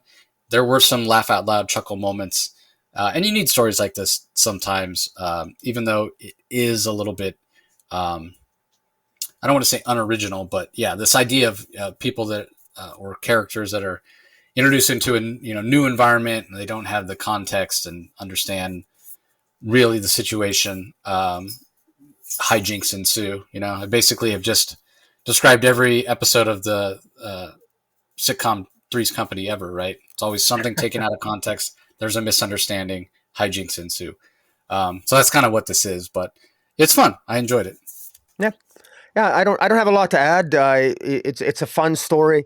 It's for those of us who this is sort of like instead of a young John Kent, you have a young Super-Twins. Uh, uh, Up to hijinks, up to no good. Well, they're not necessarily up to no good, but they're just having fun with Bibbo, and it is actually kind of a funny story. And it's funny because Otho and Osel, they've been put through the ringer. They've been traumatized. They've literally seen hell, and so it's kind of nice of them to see them bust loose and have some fun here, because the fun and adventure that they have with Bibbo here is exactly the type of fun that I think Clark, Superman Cal, he wants them to have, given the fact that they went through so much trauma on Warworld. So, even from an in-story perspective, it was nice to see them sort of having some fun, and that Bibbo plays a part in that. Because really, Bibbo was probably a de facto honorary member of the Superman family, even if he doesn't know their secret identities. So, so I thought it was well done. Yeah, again, just a lot of fun. So, okay, moving on. We have Batman Beyond Neo-Gothic #4. Colin Kelly and Jackson Lansing are the writers. We've got Max Dunbar on art, Rain Barretto on colors, Hassan Otsman Elhau on letters. Kyle, the I don't want to call him a super cat, but the cat boy is his official word. But he's more than just a usual cat boy, because he did get magical powers from the Batman Beyond version of John Constantine, of all people, who shows up in this issue. But he and Terry continue to descend into Gotham. They finally get to the level of the garden itself, which we saw a few issues ago in Batman Brave and the Bold. And so a bit of a bridge issue, a bit of a setup issue, as it were, although we do get some context, and we learn how Catboy got his powers. We knew it was from Constantine, but we see it actually happen sort of in flashback here. So I thought this was okay. The art by Dunbar is fantastic, as it's been throughout, but I'm not sure where this is headed yet. So this issue did feel quite a bit like setup to me, and that's really all I have. I am enjoying this, as I said before. Jackson Lansing and Colin Kelly have got me into Terry McGinnis and Batman Beyond in a way I've never been interested before. So this is good. I'm enjoying it, and a lot of that has to do with the art and color, line work and color as well, from Max Dunbar and who did I say did the colors again? I want to make sure I give him credit. Let's get back to that page. Sorry, come on. Doesn't want to scroll. Colorist Rain Burrito. Yeah, Rain Barretto. That's right. Yeah, Burrito. she's been doing the colors throughout. So yeah, really enjoying this. What do you think? Yeah, I was. I still don't. I'm not a Batman Beyond aficionado, whatever. So I'm not like an expert on them. There was some revelations, and there was both Batman Beyond, Terry and Catboy, I guess, are going through sort of like they're being psychologically manipulated and tormented, and it's in the flashbacks that you get some more revelations, or not so much revelations, but you get flashbacks. So not a lot happens. By far, the most interesting revelation is what Catboy, what his fears are, and he has because it was an older John Constantine that taught Catboy basically how to utilize magic, and he's sort of like the heir apparent to John Constantine. He seemed to have been chosen by John Constantine, and I thought it was really cool what Jansing and Kelly did here in having that.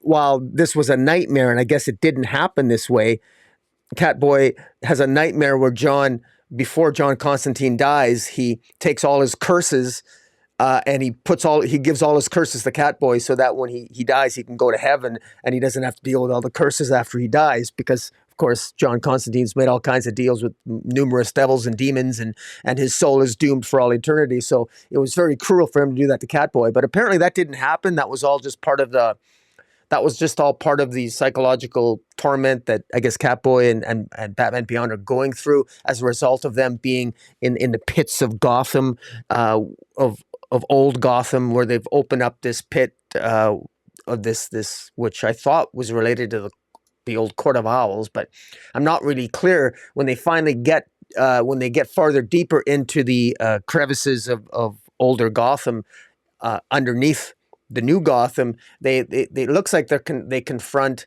a new version of Swamp Thing and Poison Ivy. There seems to be two versions of Poison Ivy. There's a green. I don't even know if they're Poison Ivy, but it's they all speak in unison. Swamp Thing and this Poison Ivy and this pink and green looking Poison Ivy characters also sort of speak in unison. I thought it was kind of cool. So I'm curious, but I will admit to being a little bit confused this issue. I'm a little bit confused. Maybe these characters are already established and I'm not familiar with them, but I was a little bit confused, but still intrigued and I'm still on board.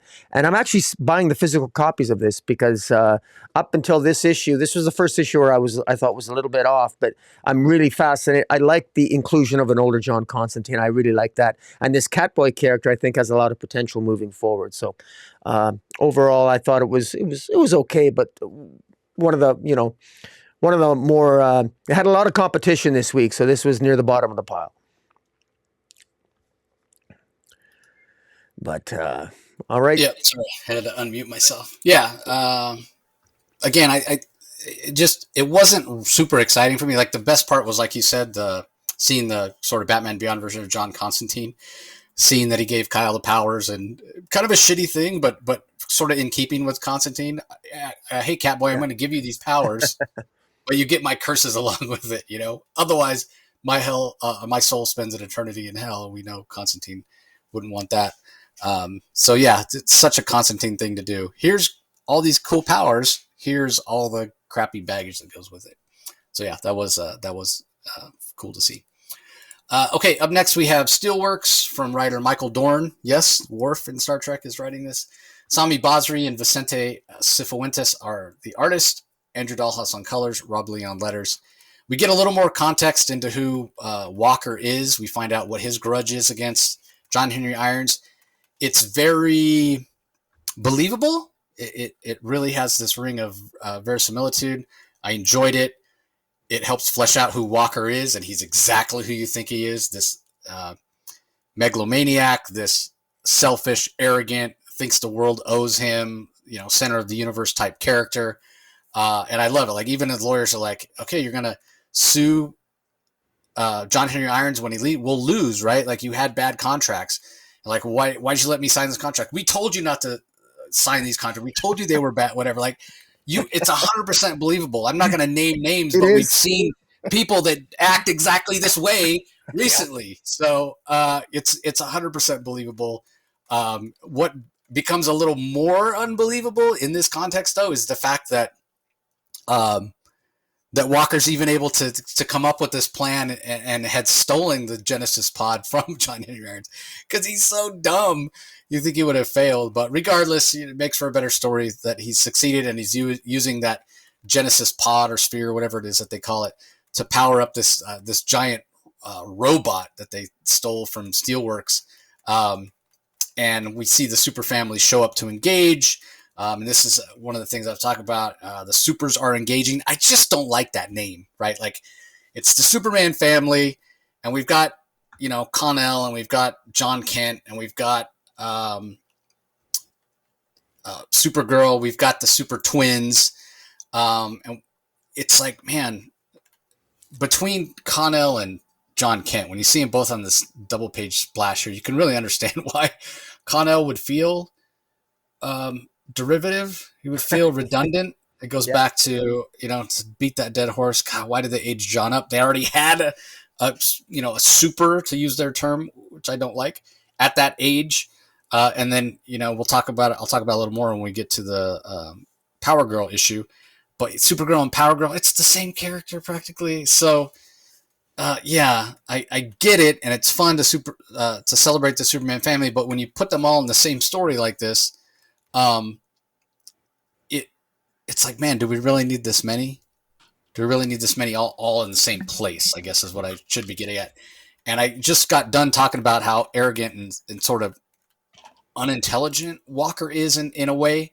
You know, like I think he's a smart guy, but his own arrogance and ego get in the way. And so in a way, I think he would be defeated pretty easily if you start talking about all these different members of the Superman family going up against him at once. Like, just think about how much raw power that is. So then you always have to add something else in to make it where they can't defeat him, right? And in this case, it's the Genesis power, which causes Superman causes his powers to go haywire. But it's not clear that it should make all of their powers go haywire. Like, it should affect John less because he only has half Kryptonian DNA. Same thing with Connell. Kara, I guess you could see it. Keenan Kong, it shouldn't affect at all. It's not clear how similar the Philosians are. I guess it would depend on how many generations and if they evolve differently than the Kryptonians did. So should the Super-Twins be affected? But I'm nitpicking because it is a fun story. It's great to see. And at the end of the day, this is Steelworks, right? This is John Henry Irons' book. So we need John Henry to come in and save the day. We need Natasha Irons to come in and contribute. We need Lana Lang as Superwoman to come and contribute. I'm here for all that. So, but in a way, it feels like it would have been a little better or felt a little more realistic to not have the Superman family show up at all. But then you got people going, well, where's Superman? And he could have defeated this robot in 2 seconds or whatever. So I get it, but the strength of this issue really is in the kind of the flashbacks and the origins of Walker and how it ties in, and then obviously his minion, the guy that whose wife died, who didn't even really want revenge. We see why he's got a grudge against John Henry. He sort of looks at, Ameritech, Wallace's company, or Walker's the third's company, sort of fell apart after John Henry Irons left, and then lawsuit and whatever. Carey partially blames John Henry for that, but then also when his wife gets sick and he no longer has insurance because Ameritech itself as a company no longer exists, he's like, well, he has insurance, accidental life insurance. He tries to kill himself to pay for his wife. Terrible choice. But at the same time, how devoted, how much does he love his wife? And John Henry Irons saves him from killing himself. So he holds a grudge in that way. So, man, talk about sort of, backwards and wrong thinking. But again, interesting character, this Carey, layers of complexity, and definitely not a mustache twirling villain that Dorn's created, because we saw from the beginning when Walker approached him, he's like, I'm not interested in getting revenge against anybody because the revenge won't bring my wife back, right? I'm really enjoying this. I just continue to be impressed by what Michael Dorn has done. It's just amazing. I don't know how much work, how much assistance he's getting from Paul Kaminsky, who's the Superman editor. But I think Kaminsky is an underrated editor for sure. Because this is just, I continue to be impressed, like I said, with Michael Dorn. Not just in terms of his ideas and the execution, but like the pacing and the I can't believe this is his first comic that he's written. I know he's written other things. I think he's written prose and what have you. I think he's written some television, some live action stuff. But man, this is so good. This is so good. I would never believe that Michael Dorn, just from reading this, I've had no idea who the guy was, and I was just reading this for the first time. I would not believe you if you told me it's the first comic the guy's ever written. Like, he's just doing a fantastic job. Because again, it goes back to like I was saying about Batman Beyond. Never been the biggest Batman Beyond fan, and I think I said this when we talked about the previous issue of Steelworks. Of the 4 replacement Superman that showed up after Kal-El was killed, you had the Con Air, the Connor. Con L clone that was, half Superman DNA, half Lex Luthor DNA, the Metropolis Kid. You had the Eradicator, last son of Metropolis, which, was the Eradicator, sort of executioner of Metropolis back in the day. Then you had Cyborg Superman, Man of Tomorrow, Hank Henshaw, turned out to be a bad guy. And then you had the Man of Steel, John Henry Irons, in the armor. Irons was by far my least favorite, like by far. Every week when the books would come out, I would read his last. It just didn't interest me. Dorn has done a fantastic job of making him relatable and likable and interesting in a way he's never been for me ever before. So, again, fantastic job by Michael Dorn. Gorgeous art as well. Beautiful colors. The colors are very primary, which, again, as I often say, gives that classic superhero feel. So, Andrew Dahlhaus, great job. Yeah, love all this, and I can't wait to see more Lana Lang Superwoman as well, because I wish we could have gotten, I've said this before as well, I wish we could have gotten Phil Jimenez's original vision for that, because I think it would have been better than what we did get. So what are your thoughts on this? Yeah, well, you said, you pretty much said it all there. The great character work. Michael Dorn, maybe, he was on The Next Generation as Worf, and The Next Generation was a great Star Trek series and known for its character work and all that influence from all those directors and all those great Star Trek Next Generation episodes. Probably, maybe some of that wore off on him through osmosis, or maybe, I don't know, maybe he directed or write some of those shows. I have no idea, but he clearly does have some good instincts here about character work. And the character of Sean Carey, the reason, with his wife dying and insurance not covering, and working for Ameritech, and then Mr. Walker, the CEO of Ameritech, making a bad deal with John Henry Irons, suing him despite the fact that he didn't own any of the patents, and he he didn't listen to his lawyers, et cetera, et cetera. It was just well done, and this was a very good explanatory issue. It is issue 5. A lot of these revelations probably could have come earlier, quite frankly. I think this is one of the better written issues, and there's a lot of but then we did get good character development in earlier issues as well. This was simply additive. To be honest, I thought we already knew enough about Sean Carey and about Mr. Walker that we didn't need to know more. But I was wrong, and I'm glad we know more, because it's actually useful. I feel like this was a narratively purposeful direction and knowledge provided about these characters. And these aren't Mr. Walker, he feels like a one-note character, but Sean Carey does not. He feels already, I have some empathy for him, some sympathy for him, and I wonder where it's going to go. And I love his relation. I love John Henry Irons' relationship with Lana Lang. I think gingers are notoriously neglected in DC Comics. And not because all we have is Oracle, right? Mind you, now we have Oracle, we got Scandal, Savage, and we have Lana Lang. Am I missing one? Anyways, always good to have a ginger around. And yeah, I'm curious to see where this is going. I don't know. Is this a series, or is this a mini series or an ongoing? Do you know? Yeah, mini series. I think it's. I think there's only one issue left. I think it's 6 issues. Yeah. So yeah, we'll have to. I think Michael Dorn's made a name for himself, so it's good. Yeah, hopefully we get more. I was kind of surprised he hadn't written a Star Trek comic. Actually, I looked that up after 2nd or 3rd issue, because you mentioned being influenced by stories and writers and directors on Star Trek: The Next Generation.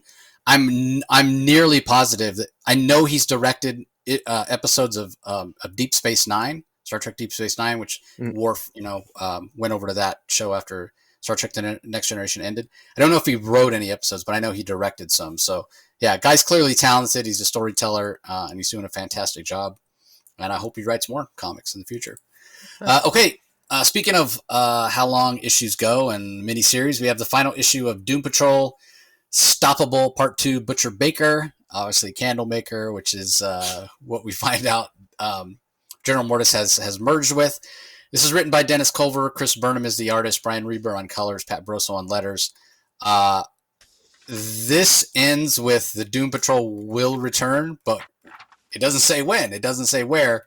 But I'm glad to know that they will return, and I hope they're returning under the pen of Dennis Culver. and I hope Chris Burnham handles the art because man, this creative team just nailed it.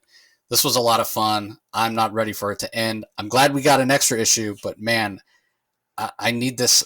I need this monthly. This has just been such a fun ride. But give us your thoughts on the issue, and I'll maybe add a little at the end. Uh, I had a lot of fun this issue. I've been, you and I have both been, I think we've both collectively have expressed joy just reviewing this. It's just a lot of fun, and a lot of it is, I think a lot of it is Chris Burnham's art. He just there are many moving. There's a lot of characters here, but somehow I think Dennis Culver manages to give us just enough information about these characters that I feel like I know just enough about them to find them interesting here. I what's ended up happening here is General Immortus has taken over the body of Dorothy Spinner, who at one time had a sentient thought form, a thought destroying monster who desired the end of the world, and egregore take over Dorothy Spinner's mind. Dorothy Spinner was a past girlfriend of Robot Man, it's revealed. Dorothy Spinner died, and General Immortus last issue sort of took over the body, the corpse of Dorothy Spinner, and now he's become the Candlemaker who you can utilize his imagination. The Candlemaker can use his imagination to destroy the world and bring about the end of the world. And as cliche and derivative as that might sound, it's so beautifully Doom Patrol because only the Doom Patrol can stop them. But the Brotherhood of Evil is attacking one half of the Doom Patrol. Meanwhile, Robot Man is trying to figure out how the hell do you stop General Immortus. And so you end up with Crazy Jane possessing the Quiz. And the Quiz is a member of the Brotherhood of Evil that the only way to defeat the Quiz is by naming all the superpowers you can, because any superpower that the Quiz thinks of, if you name it, she loses that power. And while Crazy Jane possesses the Quiz and convinces the Quiz to help, Kipling scribbles runic symbols on Robot Man to protect him from magic. Negative Man convinces Mento to use his full telepathic abilities. And there's this massive attack, and they take it to General Immortus. The priest succeeds in merging the Candlemaker and General Immortus together because it took a while for the Candlemaker to come into his true power. And ultimately, Mento restricts the Candlemaker from accessing his imagination. The Quiz sneaks in and at the end manages to get rid of General Immortus / Candlemaker, dropping him into the Bleed. The Bleed is the multiversal place. The Bleed is that area between all the different multiversal Earths, the Red Bleed, and that's where the bad guy here, General Immortus / Candlemaker, ends up. Where the Candlemaker ends up meeting the Batwoman who laughs. And I gave a quick summary there, but the craziness upon which the journey that the journey that you experience getting there, this is so fun to read. This is beautiful to read. I enjoyed going through the pages, reading this, as much as I enjoyed reading the pages of Action Comics with Raphael Sandoval. Chris Burnham's art here, I think he was meant to draw Doom Patrol. I love these. I love these characters. This was a fun comic. This is a fun comic, and I think Dennis Culver's made this an accessible comic too. But he doesn't spoon feed the readers. There were some issues. There was a couple issues there early on where it challenges the reader a bit. You got to read the issue maybe once or twice, but you're getting a lot of bang for your buck in these 7 issues. This is the last issue. I wish there was more. I don't know what the sales are. They're probably not as high as I want them to be because I'm enjoying this. But I had a lot of fun here. And, I don't know all the history of the Doom Patrol, but I love these characters. I like these characters, and I want to see more of them. And yeah, it's a lot of fun. What are your comments? Oh, you're on mute there, my friend. You summed it up perfectly, and it used that word that I used when the last issue came out, or maybe it was the issue prior when it was my book of the week. And it's just fun. It's been fun throughout. You nailed it when you said it's the Chris Burnham art that really kind of drives it home. I mean, all credit to Dennis Culver for marrying together and pulling from all the different eras of the Doom Patrol. We talked about that when I had a chance to have him on the show at San Diego Comic-Con, how we wanted to honor everything and bring in all the different eras of the Doom Patrol. But Burnham's art is what brings it all together in terms of these characters.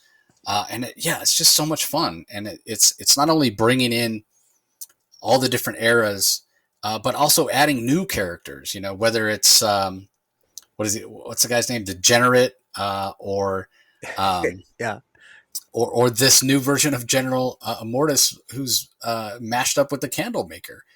Yeah. It's just, it's a heck of a lot of fun. I can't, like I said, I can't wait for more. I'm sad. I'm sad that it's ended.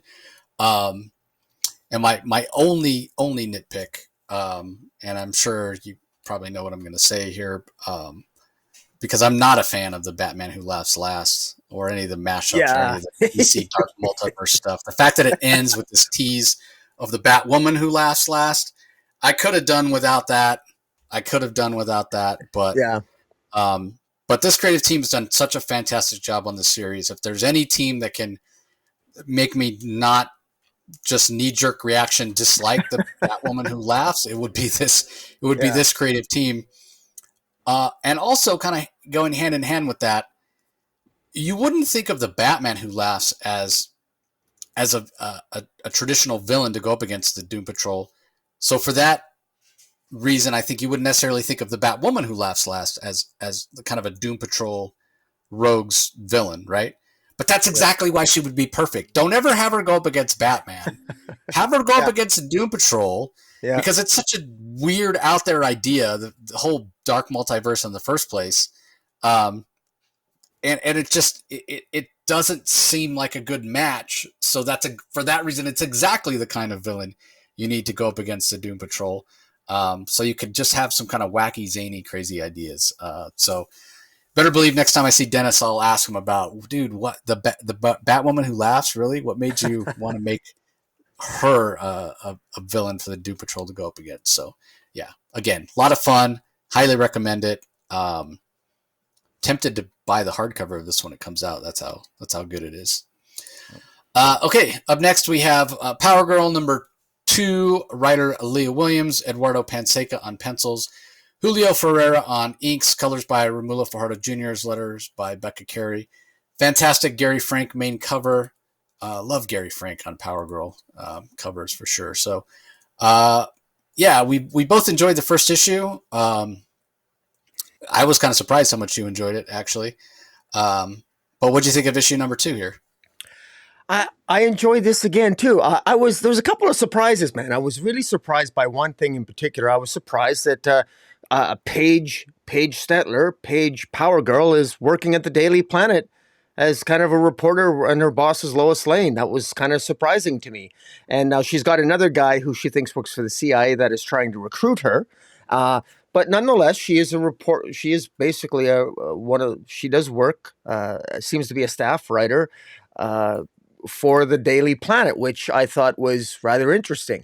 The plot line from the first issue continues. The character of Amalak, who she ended up fighting last issue, is leaving the Earth with his stolen cargo, which includes an alien creature. That alien creature that is of Kryptonian origin, and this creature is almost like this creature which is of Kryptonian-like origin. And when I say Kryptonian, I mean from the Krypton, apparently, that Power Girl is from, which is very interesting because Power Girl's Krypton doesn't exist anymore.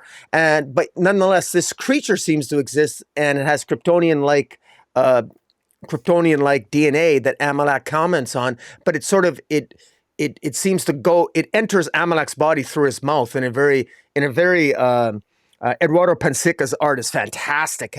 How he doesn't show the gore of this alien creature entering the mouth of Amalak, but he suggests it with blood splatters and the crunching of the crinking of the hands, and just absolutely gorgeous art. And this Kryptonian creature then commands Amalak to go back to. Amalak commands his ship. Amalak is now possessed by this Kryptonian alien creature, and to go back to Earth to attack Power Girl. Meanwhile, Paige is we get to know Paige's secretary at the Daily Planet.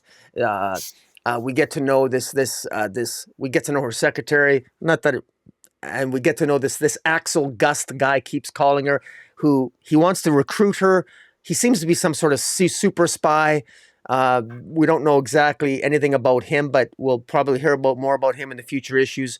Lois Lane, the boss, of course, calls Paige in her office, reminds her about, you're on assignment now. Superman wants you to find, there's this Kryptonian virus that is killing people, and it's killed some people in certain portions of the United States. And she's sending out Paige to investigate, to find out what she can, and to put the pressure on her. And even though she's got an assignment from Superman, she also has one from Lois Lane, so she's got to have her work done by tomorrow morning, and she's also got to, you know, do her best not to disappoint Superman. Meanwhile, we get more of her background. I really enjoy the fact that it's writer Leigh Williams is focusing on Power Girl's origins, the fact that she did come to Earth in a symbiote ship that fed to her AI false images, and it focuses on one of Paige's on Power Girl's ongoing fears that she's going to wake up and everything she thinks is real in her life ends up not to be real at all. And she's had a lot of disappointments, and the history of Power Girl is such that she's had a lot of false origins, false starts for origins. Not to go into all that, but it's fitting. This type of psychological turmoil and angst that Power Girl has, it's fitting for the character, and I think it works. And I think Leigh Williams deserves some credit for that. And this Kryptonian alien creature is coming back. What's its connection to Power Girl? Why does it want to attack Power Girl? As it does at the end here, through Amalak, because clearly this creature has some connection to Power Girl. We don't exactly know what it is, even if it is from her native Krypton. How is that even possible, given what we know of the multiverse and her? Because Power Girl is a multiversal anomaly. She's from a universe that doesn't exist. She's like the Flashpoint beyond Batman, right? She's like the Huntress from JSA. So it's interesting. So I like the questions I'm asking, and I love the art's fantastic. And I also love the fact that Pensica's not afraid to draw some breasts. They're not as large as they should be, in my opinion, but they're large enough that it puts a smile on my face. So yeah, I I enjoyed the issue. I enjoyed this issue. What about yourself? Yeah, I enjoyed it as well. Again, yeah, like you mentioned, the art's fantastic. It's an interesting story. It feels fresh. It feels refreshing. Feels like something we haven't seen from Power Girl before. But that's sort of my nitpick as well, right? Like, and I could see longtime fans of Power Girl not liking this. It goes back to what I was saying earlier about too many supers. God, I can't believe I keep using that term I dislike so much. But you mentioned the multiversal anomaly that is Power Girl. She's Supergirl, and she does feel a little bit redundant. So how do you make that fresh? How do you make that different, right? Well, the path that Leigh Williams seems to be taking, give her a different name, call her Paige. This idea of her as a reporter and leaning into the STEM part of that. I love all that stuff, right? I love it. I love her working for Lois in her civilian identity, I guess you'd say. So Superman's her boss, as she puts it, in a heroic sense, super heroic sense, and Lois is her boss in a civilian sense. I find that to be interesting. But all of this works, and it feels refreshing because it's so different than anything we've really seen from Supergirl before. But at the same time, like I said, I could see long-term Power Girl fans not liking this because doesn't it feel like she's such a young and inexperienced character now? And she's been around for a long time. She shouldn't necessarily feel like that. She's been around the block. She knows her powers. And I mentioned this when we talked about the first issue. If you go and read the way that she acts and her personality and kind of the version of her you get in the Justice Society from Jeff Johns, it does not match up with this at all. They still call her Karen there. She's much more sure of herself. She's much more confident. She's much more experienced. So, yeah, I mean, kind of hard to reconcile how that all works in my head canon, as it were. But I'm willing to set that aside because this is a fun story. It's an interesting story. And as much as this is the Power Girl story, a lot of what the seeds that are planted, the supporting characters, whether it's Superman or Lois or Omen or this Amarak guy, which maybe he's not even a supporting character anymore. Maybe he died in this issue with kind of the invasion of the body snatchers thing that happened to him that you mentioned. There's enough other stuff going on, right, that it doesn't feel hyper focused on Power Girl, and it feels like it's building toward something bigger. So I appreciate that as well, and I appreciate the fact that we have a character with a title that's in the Superman family, and Lee Williams has gone out of the way to make that clear, even to the point that members of the Superman family have showed up and told Power Girl straight out, "You are a member of this family." But we're not getting all of them showing up, stealing focus. We're focused on this particular story to bring some evolution and some distinction to Power Girl.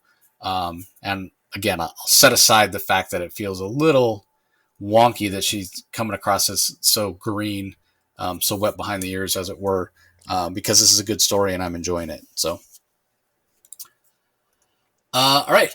Up next, we have Green Arrow #5, written by Joshua Williamson.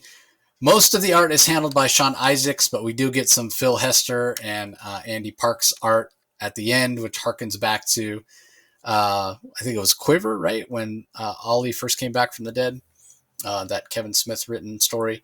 Colors are by Romulo why can't I say his name all of a sudden? Romulo Fajardo Jr., letters by Troy Petrie. I think we've both been enjoying this. I will say this continues to be a very quick read. I think I read this entire book in about 5 minutes. But yeah, I really, really enjoyed it. Curious to find out who the big bad is, because we get a little bit of a plot twist in this one, which was a lot of fun. But yeah, just pulling me in more. And gorgeous Sean Isaacs art. This has definitely been a series that's been building. Each issue has been better than the last. So even though they're short reads and it feels like we're taking a little bit of time to get there, I'm fine with that, because the art, it seems to have, like, part of the reason it feels like it takes a little longer is because a lot of the panels are very large. So we get a lot of that Sean Isaacs detail in the art.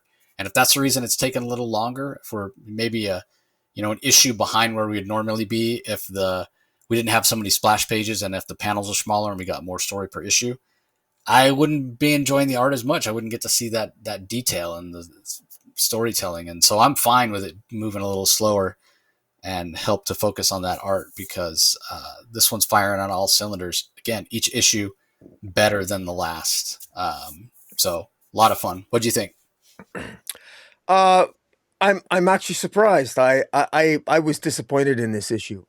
This is actually where I'm starting to lose faith in Williamson's story. But I say that with some degree of irony, because I understand where you're coming from. I get it. I just felt like the central plot line of Green Arrow, just, repeatedly being deceived and first it's Hal Jordan, then it's Parallax, then it's this older version of himself. All distractions, all fake, just all to pad this storyline. Where's this going? Like the central story we knew from the very beginning was this. It sounds silly to begin with, that we can't have the Green Arrow family get along, or it's going to lead to the destruction of the Earth, or everyone's going to die. Really? I wanted, at some point we should have more. This is the 5th issue already, and we know nothing. The most exciting aspect of this, first of all, I have to say, you're absolutely right. The art is absolutely fantastic. Okay, so that alone, the art, which unfortunately is interrupted by Phil Hester's art, but at the end. But that's because Phil Hester used to draw Green Arrow, and if you're a fan of Phil Hester's run on Green Arrow, so that's what Williamson is. He's trying to appeal to every fan of Green Arrow. So that's a compliment to Williamson. He's trying to. If you're whatever iteration fan of Green Arrow you are at, whether it was Jeff Lemire or it was Jeff Lemire, or I'm drawing a blank on or Smith. Anyways, the various writers of Green Arrow, there's something here for everybody. But having said that, I just feel like this story is just it's just, to me, I want this to to go somewhere, and it feels like I just feel like it hasn't really gone anywhere. By this time, we should know more. My favorite aspect of the story was Roy Harper talking to Cheshire, revealing that she knew that their daughter was alive, and Cheshire was the one who, in fact, trained her and everything, which was sort of hinted at during Joker War and during the Batman run. But that's the stuff that interests me the most. The stuff that did not interest me at all was Oliver Queen's conversation with the older version of himself, which did not in any way, shape, or form. I don't know how that informed the narrative, even showing pictures of him in the past with him holding the baby. And I mean, we know that Oliver Queen is a terrible father. That's been established. We know that he doesn't really have much of a family. I mean, his family they're all. I mean, this should be about building a family organically, whereas instead we're jumping to the future, then the past, and we're jumping all over the place. It just feels a little bit wonky to me. But maybe he'll pull it all back in by the sixth issue. But I wish there was just. I don't know where this is going, and there's supposed to be one issue left. What's going to be the big reveal? There's one issue left. I will say this: there is, with regard to Amanda Waller, who no movement on that at all. We got Roy Harper, and Black Canary asks Cheshire, about Amanda Waller, and Cheshire actually says something very odd. Cheshire says that if you ever had any feelings for me in the past, leave Waller alone, which is a very strange comment for Cheshire to make. Why would they leave Waller alone? Cheshire specifically tells Roy Harper and Black Canary that Waller is planning something big against the superheroes, and then tells him to leave her alone. That makes me think that maybe Waller isn't necessarily as bad as we think she is. So I'm curious, but I don't like there's too many questions here by issue 5 with zero answers. And yes, it's beautiful. There's beautiful art, but we're 5 issues in here, and I need way more than this. And then we got one issue left, and I already know that we're not going to get any revelation in the 6th issue. And if we do, it's going to all wrap up so conveniently, and we've had 5 issues of padding. I wanted much more than this. So yeah, I don't know. Maybe it was just the mood I was in when I was reading it, but I was disappointed with it. Yeah, I mean, valid criticism. This has moved at a glacial pace, and it's something I noticed as well. I forgot that there's only one issue left. You're right. We should have had, a few more answers. It does seem like this is an art first story. And I do wonder, we talked about it, I think, previous issue of Green Arrow, if Williamson was planning on leaving or if it's because he's got so many other things he's doing. Most recently G.I. Joe. So yeah, we'll see how this wraps up. I hope it wraps up in a satisfactory manner, because you're right. It does feel like it'd be a stretch to have it wrap up in one more issue. Because yeah, I mean, mostly it's just I think we're lacking the context of knowing who the villain is, and that I think is what makes it feel a little bit like we don't know what's going on, because that might add a lot to it. Is it a new villain? Is it a villain we've seen before? But it definitely feels like it needs another 6 issues, right? Like the villain is revealed next issue. That ends the first arc, and then we get another 6 issues with Oliver trying to figure out how to recruit the Green Arrow family and get them all back together to defeat the villain. That's how it feels like it should be paced, rather than if next issue just tries to cram it all in. I just don't see how that works without feeling really rushed and choppy. So I guess we'll see. All right, up next we have Tales of the Titans #4, starring Beast Boy. Andrew Constant is the writer, Brand and Stein are the artists, Lee Luffridge on colors, Wes Saban on letters. I wasn't a big fan of the art here, and only because the art is good for what it is. It feels like a much more of a cartoony style than we've had in previous issues of Teen Titans, which they're all separate stories, and so as a trade or what have you, I don't think it'll be jarring or shocking or whatever, but it's just it's a little more animation style rather than sort of the DC house style. So I just thought the art was okay.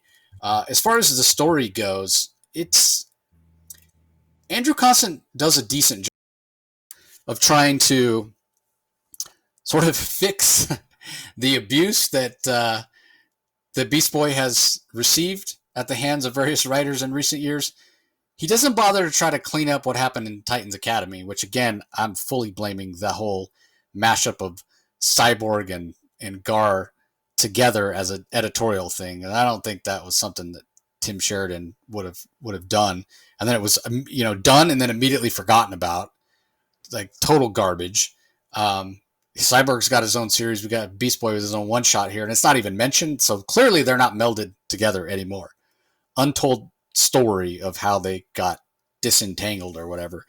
But at least Constant does have the more recent trauma that Williamson subjected Beast Boy to, of being shot in the eye by uh, by Destro, right? And the trauma that all plays out from there. So I do think that if you have a better understanding of Beast Boy's origin, about how his parents weren't the best, they weren't necessarily attentive, and then how his father had to cure him from the disease that he had, and then his time with Gantry being exploited and what have you. If you're more familiar with that, it's going to add more context to the story and give you more. If you're not familiar with that, I think it's going to just kind of read as a little bit more of a boring and generic comic. Not necessarily a bad comic, but without that context, it's everything is sort of surface level. So, I am familiar with Beast Boy's origin, and I did know who these characters were. I understood the references to Gantry and his father and what have you. So for me, it worked. And the other thing is, of course, DC is leaning into this idea of Raven and Garfield's relationship. Really, I think due to the success of the Cammy Walker YA stuff, where they have a relationship, and a lot of people seem to like those books. They're bestsellers. So bringing it over to the main DCU, I'm totally fine with. So ultimately, I think this is successful, but it's not without its drawbacks. So yeah, this one was okay, but wasn't a home run for me by any means. What did you think of it? This wasn't, not only was this not a home run for me, this was a strikeout. I just, I, the art was serviceable enough, but first of all, I've read this. I'm guessing it was not revealed at the end how his eye was fixed. He said he just, he just, he defeats the wolf at the end, and he says, I'm going to put you someplace safe where you'll be treated well. Then I'm going to do the same for me. And then he comes back and suddenly his eyes fixed. So apparently he went somewhere that fixed his eye, but it wasn't. We never that I don't know how his eye got fixed. That never made any sense. I guess he went to the hospital and he got it fixed. Why didn't he do that right away? I never got the sense. I thought this was a completely missed opportunity. I thought this narratively was a huge miss. There should have been, at a minimum, a summary of Beast Boy, more about his past, more about how he got there. There should have been more Raven. There should have been less about this wolf creature. We already have Beast Boy. Why have a wolf creature there? I don't think it did. I don't think it did any favors. I think Tales of the Titans has been an abject failure as a series. I don't think it's a very good. I really don't think it works well or jives well with the main series proper of Titans. I've been hugely disappointed with Titans. I think it's a boring comic, and this Tales of the Titans, I think, for the most part, narratively and artistically, other than Nicola Scott's beautiful covers, has been a huge disappointment to me. Huge disappointment. And this is, out of all the four, this is the one that is the least. Andrew Constant's a better writer than this. But this I found this just to be just plain boring. Didn't Andrew Constant? Am I confusing him with someone? Didn't Andrew Constant do the Titan series that we like so much? No, that was Kevin Scott. Right, Kevin Scott. Yeah, they should have had Kevin Scott do this. He'd have. But by the way, that Kevin Scott series is way more exciting than Tom Taylor's Titans by any stretch. But now this isn't for me. And to be honest with you, Titans is a title that's quickly turning into something that's not for me. This Tales of the Titans is clearly written for a younger demographic. It used to be comic book stories were could ageless and timeless. That's no longer the case, and I hate to say it, but it's just we need writing. Writing matters. Quality of writing matters. Editorial direction matters, and I'm not a fan of the editorial direction and the decisions they're making DC with respect to the Titans. But that's thank. I'll just leave it at that. Yeah, well, we had the Starfire one, which you didn't Well, enjoy. I yeah, remember. I remember that, and then we had the Raven one, which we both thought was a little derivative. yeah. Because again, it was Raven Trigon. I thought you liked the Donna Troy one though that we had most Well, yeah. recently. I mean, it was the best. It It was was the okay. best. Yeah, Yeah, the best of the four. the best of Yeah, the I mean, four. But I tend to agree with you that this one, it's only okay. Uh, use the word boring, and I sort of get it, but I like Andrew Constant. I thought his Demon Hell on Earth series was fantastic. He's done other things at DC that I liked.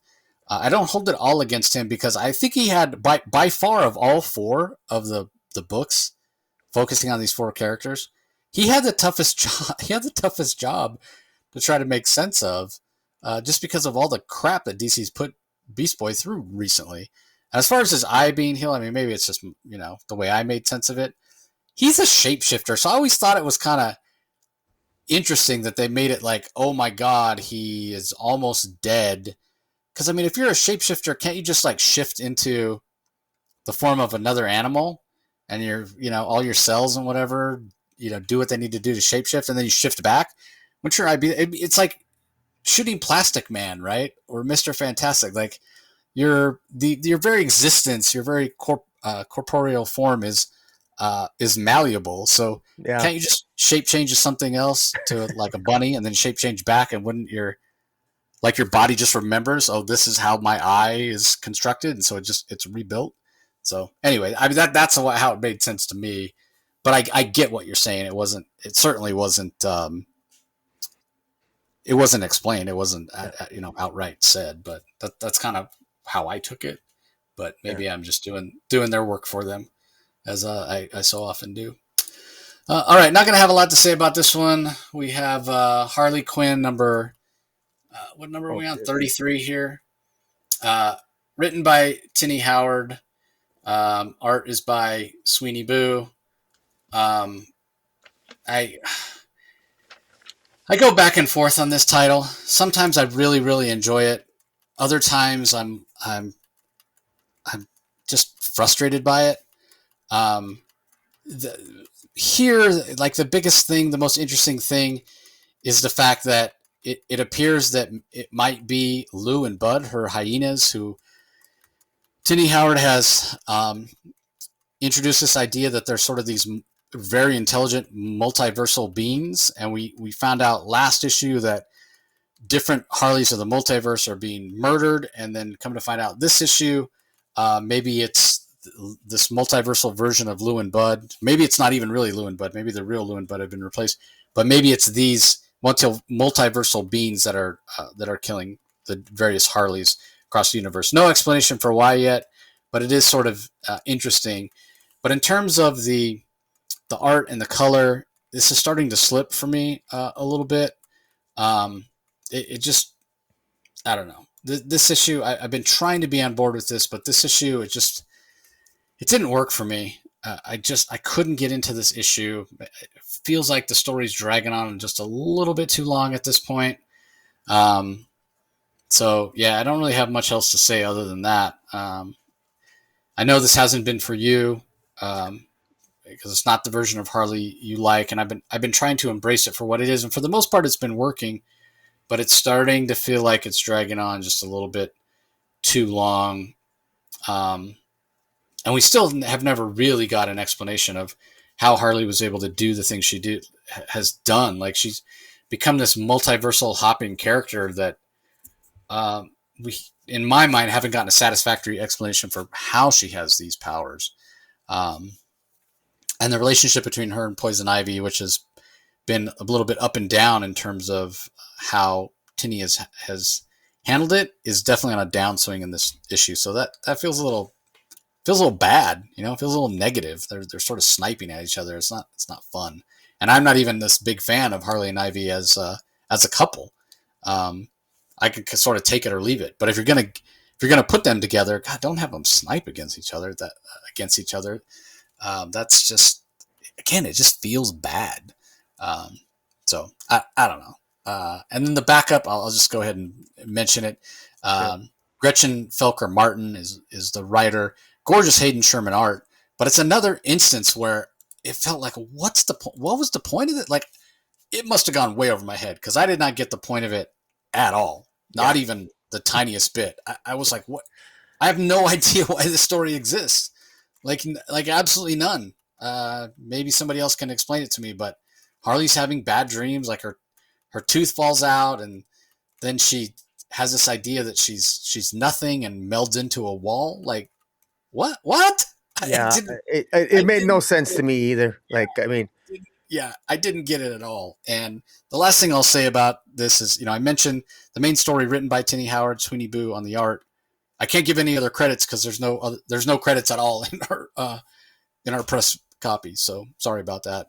Don't mean to make light of it. I mean, Sweeney Boo, I think, is doing her own colors, but I don't mean to not credit the letterer, but I have no idea who lettered it. So anyway, what are your thoughts, Rocky? Anything to add at all? I like Sweeney Boo's art. I think that she does. There's some really she expresses she artistically. She's very creative this issue. There's some of the panels and the way she lays out the pages are really creative and gorgeous. So I want to give a shout out to her for that.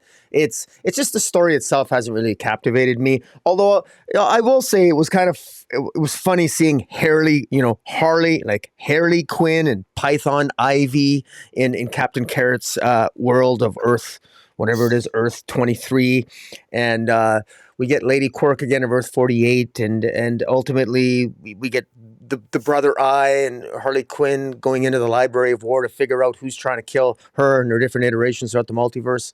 Uh, it feels convoluted, oddly enough, and this is meant to be, dare I say, a parody. I didn't find any part of this funny. I thought it was Sweeney Boo's art makes it lovable, and Sweeney Boo's art is excellent at setting a particular tone, and I'm not sure if the story fits the tone of the art or vice versa. Again, very talented artist here, but I'm not. Teeny Howard wants to tell a multiversal story, and I guess Bud and Lou, the hyenas, are potentially the multiversal villains pulling the strings here, which maybe could be funny if that's intended to be funny, but nothing's really been funny yet. Like, and I realize humor is very hard to pull off in a comic book. Okay, Teeny Howard wouldn't be the first one to have difficulty with that. In fact, most writers of Harley Quinn can't pull it off. So it's difficult. I get it, but I love the multiverse, and I'm not the multiverse angle of this isn't as exciting to me as I want it to be, but we shall see. Maybe the ending will pay off. But so this is very meh this week. Yeah, it's a perfect way to describe it. Very meh. So again, I've been enjoying it for the most part. Hopefully, it gets back on an upswing with the next issue. But also, hopefully, the multiversal story ends soon. Yeah, I think it's gone on long enough. yeah. All right. Curious your thoughts on this one. The Flash #2, Stepping Out, written by Cy Spurrier, Mike Diodato Jr. on art, colors by Trish Mulvihill, letters by Hassan Atzman Elhau. You were a big fan of issue 1, me not so much. Went on a bit of a rant about it. So, yeah, what are your thoughts on issue 2? Well, I sometimes all it takes is one issue to have me change my mind. This, I thought, I had to read this a couple times. I did feel that this was a little bit. I don't want to say that the narrative's gone off the rails here, but I do think that I have a sneaking suspicion you're going to say that, and I know many people. I think that this is really where it's writer Cy Spurrier has really embraced his inner science, his inner metaphorical, scientific, really wonky, out there, spacey kind of things here, because Uh, Nature loves a pattern, as Wally West says in this issue, and the last issue ended with Wally confronting the Uncoiled, which is this nonverbal abomination from between realities, and the Speed Force is out of control. There was a speedster kid named Chad that was killed by the Uncoiled, and in this issue, Wally sort of smashes the Uncoiled by, instead of vibrating through it, because the Flash can run through walls and vibrate his particles, he can also harden himself, so it's like it's like hitting an indestructible object. So he smashes the Uncoiled, and but he ends up getting the Uncoiled, then places him in a stasis bubble, and in the stasis bubble, as the Earth moves around the sun, Wally becomes immovable in time and space. So as the Earth moves, Wally doesn't move, and he ends up in space. And he gets rescued by the Stillness. And who are the Stillness? The Stillness are on the cover. There's these otherworldly, other dimensional beings. They're called the Stillness, and they speak in very metaphorical terms, or figuratively speaking. That's something they say. They speak in sort of riddles, and they say figuratively speaking. And the Stillness prevents the Uncoiled from reproducing. They're apparently there to study something called arc angles. And the Stillness refers to the Flash as a failed pilgrim that doesn't realize that he's harming the brain paths. So that's what Wally's been doing. Wally is really a failed pilgrim, according to the Stillness, and he's doing damage to the brain paths. Who are the brain paths? I've got no idea. This, I love Mike Deodato's art. I don't mind it here. I know that not everyone might be like the artistic style, but I don't mind it. Wally, with Mr. Terrific, identifies a hexagonal pattern of all the places that Gorilla Grodd and his minions attacked. It forms a hexagonal pattern, which is like a honeycomb pattern, which in science, of course, I guess it forms a pattern. So nature loves a pattern, science loves a pattern. So it's got something to do with time and space, and it's they think Grodd is trying to mess with realities because of this, and somehow Wally can step out of time and space and out of the thread of my own story, is what he said. This is the language that and I love some of the poetic language in issue 1. I'm not a fan of it in issue 2 because I don't know how it's confusing to me. Wally stops Grodd by stepping out of time and space and out of the thread of his own story. What the hell does that mean? It's really getting Grant Morrisian, but I don't mind Grant Morrison, and I'm gonna cut Cy Spurrier some slack because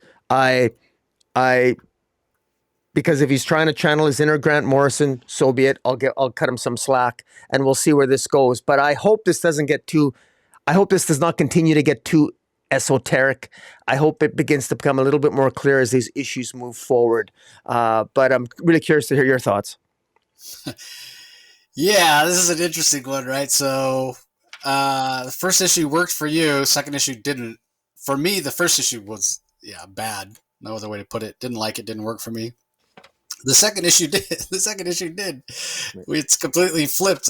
But that being said, there are still issues, right? Like a lot of the things that I didn't like in the first issue are still there. You mentioned it, the Mauritian way. It's all this word salad, right? Especially when we get these beans that Wally meets up with when he's frozen, basically, when he becomes still. These archangels, not archangels like in religious form, but ARC angels. But they just regurgitate all this different word salad and what have you. So that part of it, that you described it as Cy Spurrier sort of channeling his inner scientist or whatever, but it's just a bunch of terms that don't mean anything. So it doesn't give context. It's just supposed to make them sound, to borrow your term, esoteric and weird. And I don't like that. It's purposeless, and it fills up the page with unnecessary dialogue that's not needed, right? And while I'm not a huge fan of this breaking panel kind of thing that Deodato's been using lately, which it's so different. Like I think back, like when I think of Mike Diodato art, I think of his '90s stuff on Wonder Woman and Artemis or whatever, and that's the Yeah. Diodato I think of. This style is so different. That's not to say it's bad; it's much more textured, but it's interesting. And my problem with it in the first issue was everything was so convoluted that having art that was a little less clear just added to that feeling. Um, so setting aside the word salad part, um, the thing that is beginning to work for me is we're getting some of the ideas that it seems like the big ideas that Spurrier wants to explore are being fleshed out a little bit more, which then it becomes a little more clear. So I don't mind the more complex art style. So specifically, I think the idea, and it's a smaller idea, but just the idea that with what's going on with these archangels and what's going on with the Speed Force, or whatever, it's not that people are being frozen; it's that they're being stopped. Right? They're being stopped. It's sort of the opposite of the Speed Force. They're being stopped. The Earth continues to move in orbit. It continues to spin. So it's not that you're being launched up into space. Just all movement has stopped. You stay in like a stationary place, and the Earth continues to move, the solar system continues to move, the galaxy continues to move. That's a cool idea, right? And then Spurrier's expanding on that by saying, okay, this is an idea of stillness, and maybe this is what the still force should have been all along, right? Like so many times you think of the turtle or slowness as being the opposite of the Flash, right? Yeah. Because he's fast, and the opposite of fast is slow. Well, when you really stop and think about it, isn't the opposite of the Flash no movement at all? Especially when you start talking, what he's able to do in terms of vibrating his molecules to get to a different vibrational frequency and travel through the multiverse, or phase through matter and that sort of thing. So the opposite of movement is non-movement, right? That's true stillness. So not the slow force, but the still force. And maybe this, like I said, is what the still force should have been all along. So I like that idea. I really like that idea. That's interesting to me. So I'm willing to kind of overlook some of the sort of technical parts of the story and comic building process here that I don't enjoy. Complexity of art, and the word salad of what Cy Spurrier is doing.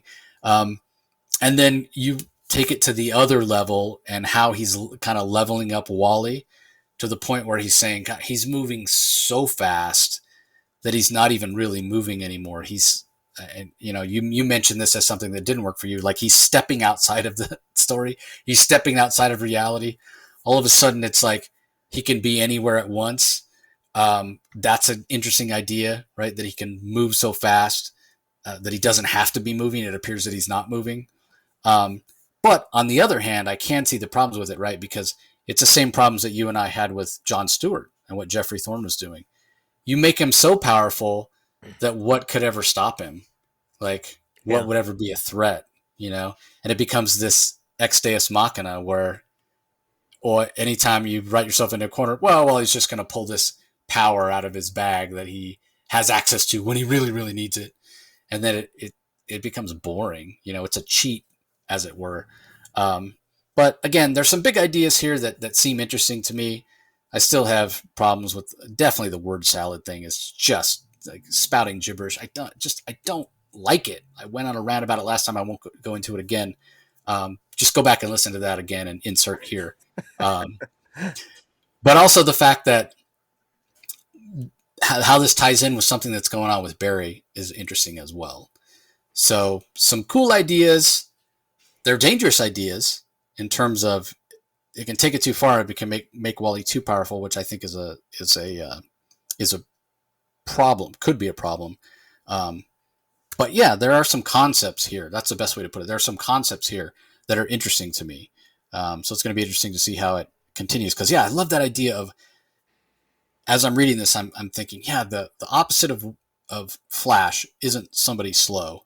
It's somebody who's not moving at all, which is interesting. So I guess in that way, couldn't remember Stone Boy from the Legion of Substitute Heroes? That's really Wally's true nemesis, right? He doesn't move at all, turns Yeah. himself into concrete. But yeah, interesting that you like this one less and I like this one more. We completely flipped. Yeah. But I do agree with. I mean, a lot of the things that I said the first time are still valid criticisms, and it seems like those were the kind of your same criticisms. So yeah, it'll be cool. What will happen with issue 3? Will we meet in the middle, or will it flip back? I guess Have we'll to have to wait wait and and see. see. Yeah. Okay, up next we have Batman: Brave and the Bold, issue number 6. Batman Pygmalion Part 1 by Guillaume March on story, art, and letters, with Arif Prianto on colors. Stormwatch story continues to be by Ed Brisson. We have Part 6, Jeff Spokes on art and colors, Seta Timofanti on letters. And then Harcourt, Second Life Part 3, Rob Williams the writer, Stefano Landini on art, Antonio Fabella on colors, Simon Bolin on letters. Um, and then the final story, The Performance by Sean Lewis as writer, Javier Fernandez on art, and Carlos M. Mangual on colors. So give us your thoughts on the first story, the Pygmalion story. The Pygmalion story. I Batman gets amnesia in the story, and he ends up living with a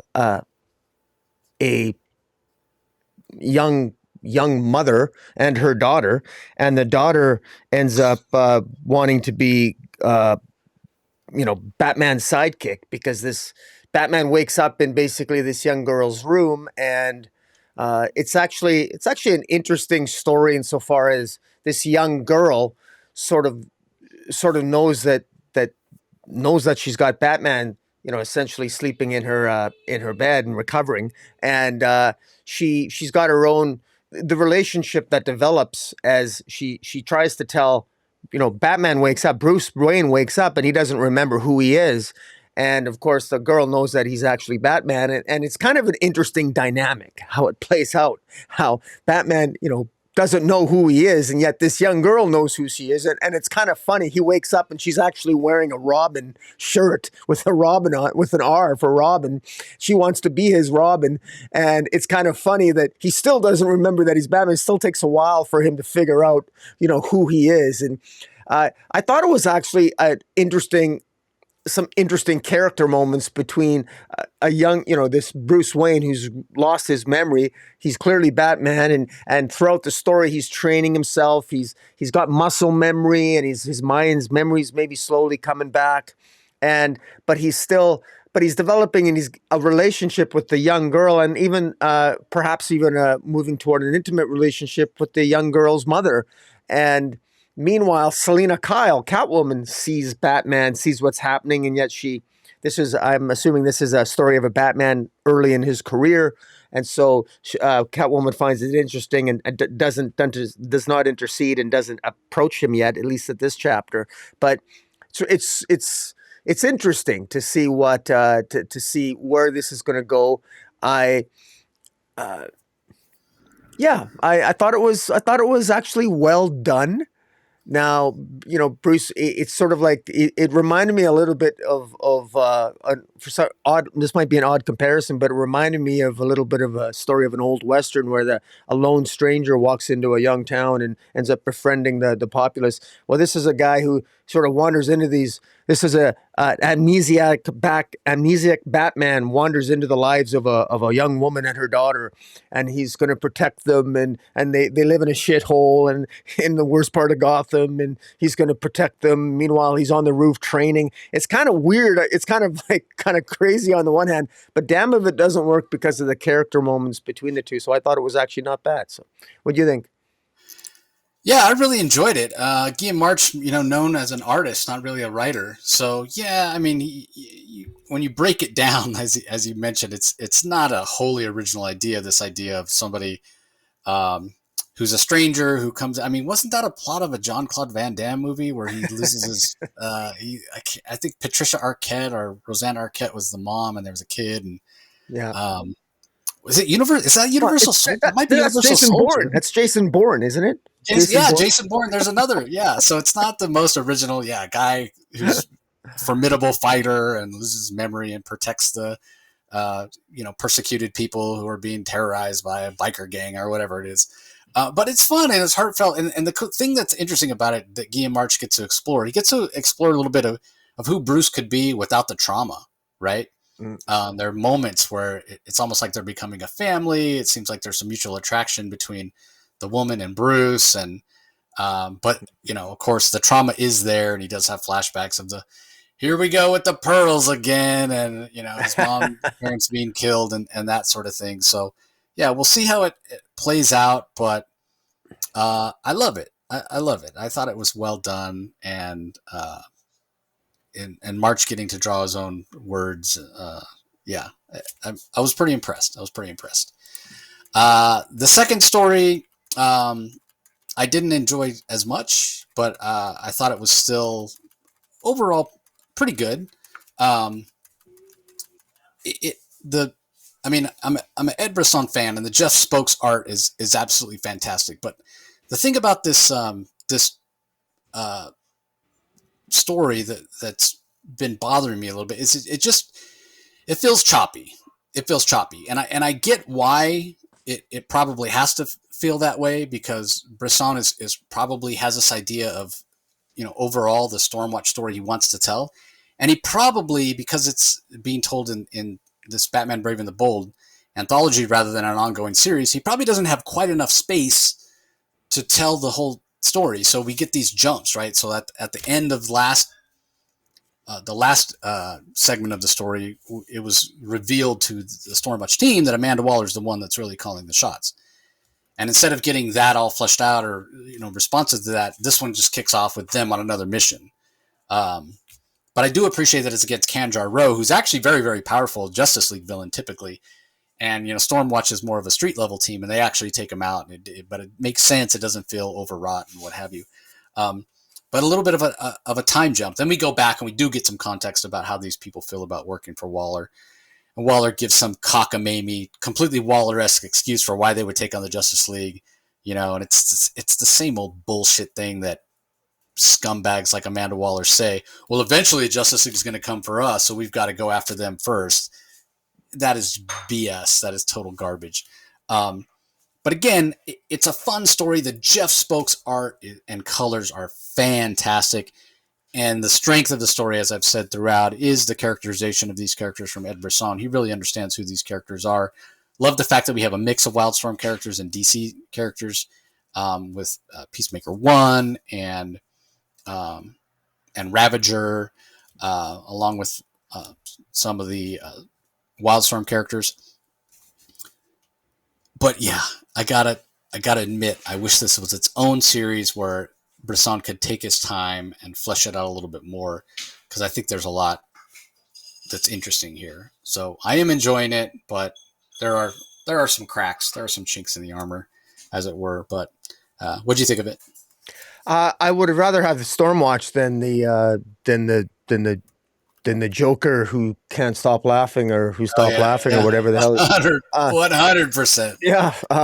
But yeah, no, I enjoyed this. This was my favorite again. The Stormwatch chapters here, Brave and the Bold, I've really been enjoying. I love all these characters. I love Shadow when she's throwing the villains out the airlock. I mean, she's badass and kick ass, and just. Peacekeeper 1 wants to kill Batman. Shadow talks about looking forward to potentially killing Green Arrow. You can see some of these characters, they have no problem with Amanda Waller's idea of acquiring all these weapons to ultimately load up against an inevitable battle against the Justice League. And in this particular chapter, they acquire the weapon of the Phantom Zone pistol, which ultimately they use on Kanjar-Ro. And I thought, I was a little bit maybe surprised that Ravager and Phantom 1 are of the view to stay on potentially to stay on the team. I don't see them as hating the Justice League per se, but I like Phantom 1 and Ravager actually do have some things in common. I like Phantom 1's comment when he said, "Look, I gave up following one maniac, and now I'm following another one," because of course he followed I'm drawing a blank. Oh my God, who's Phantom 1's mentor? Oh, Ghostmaker.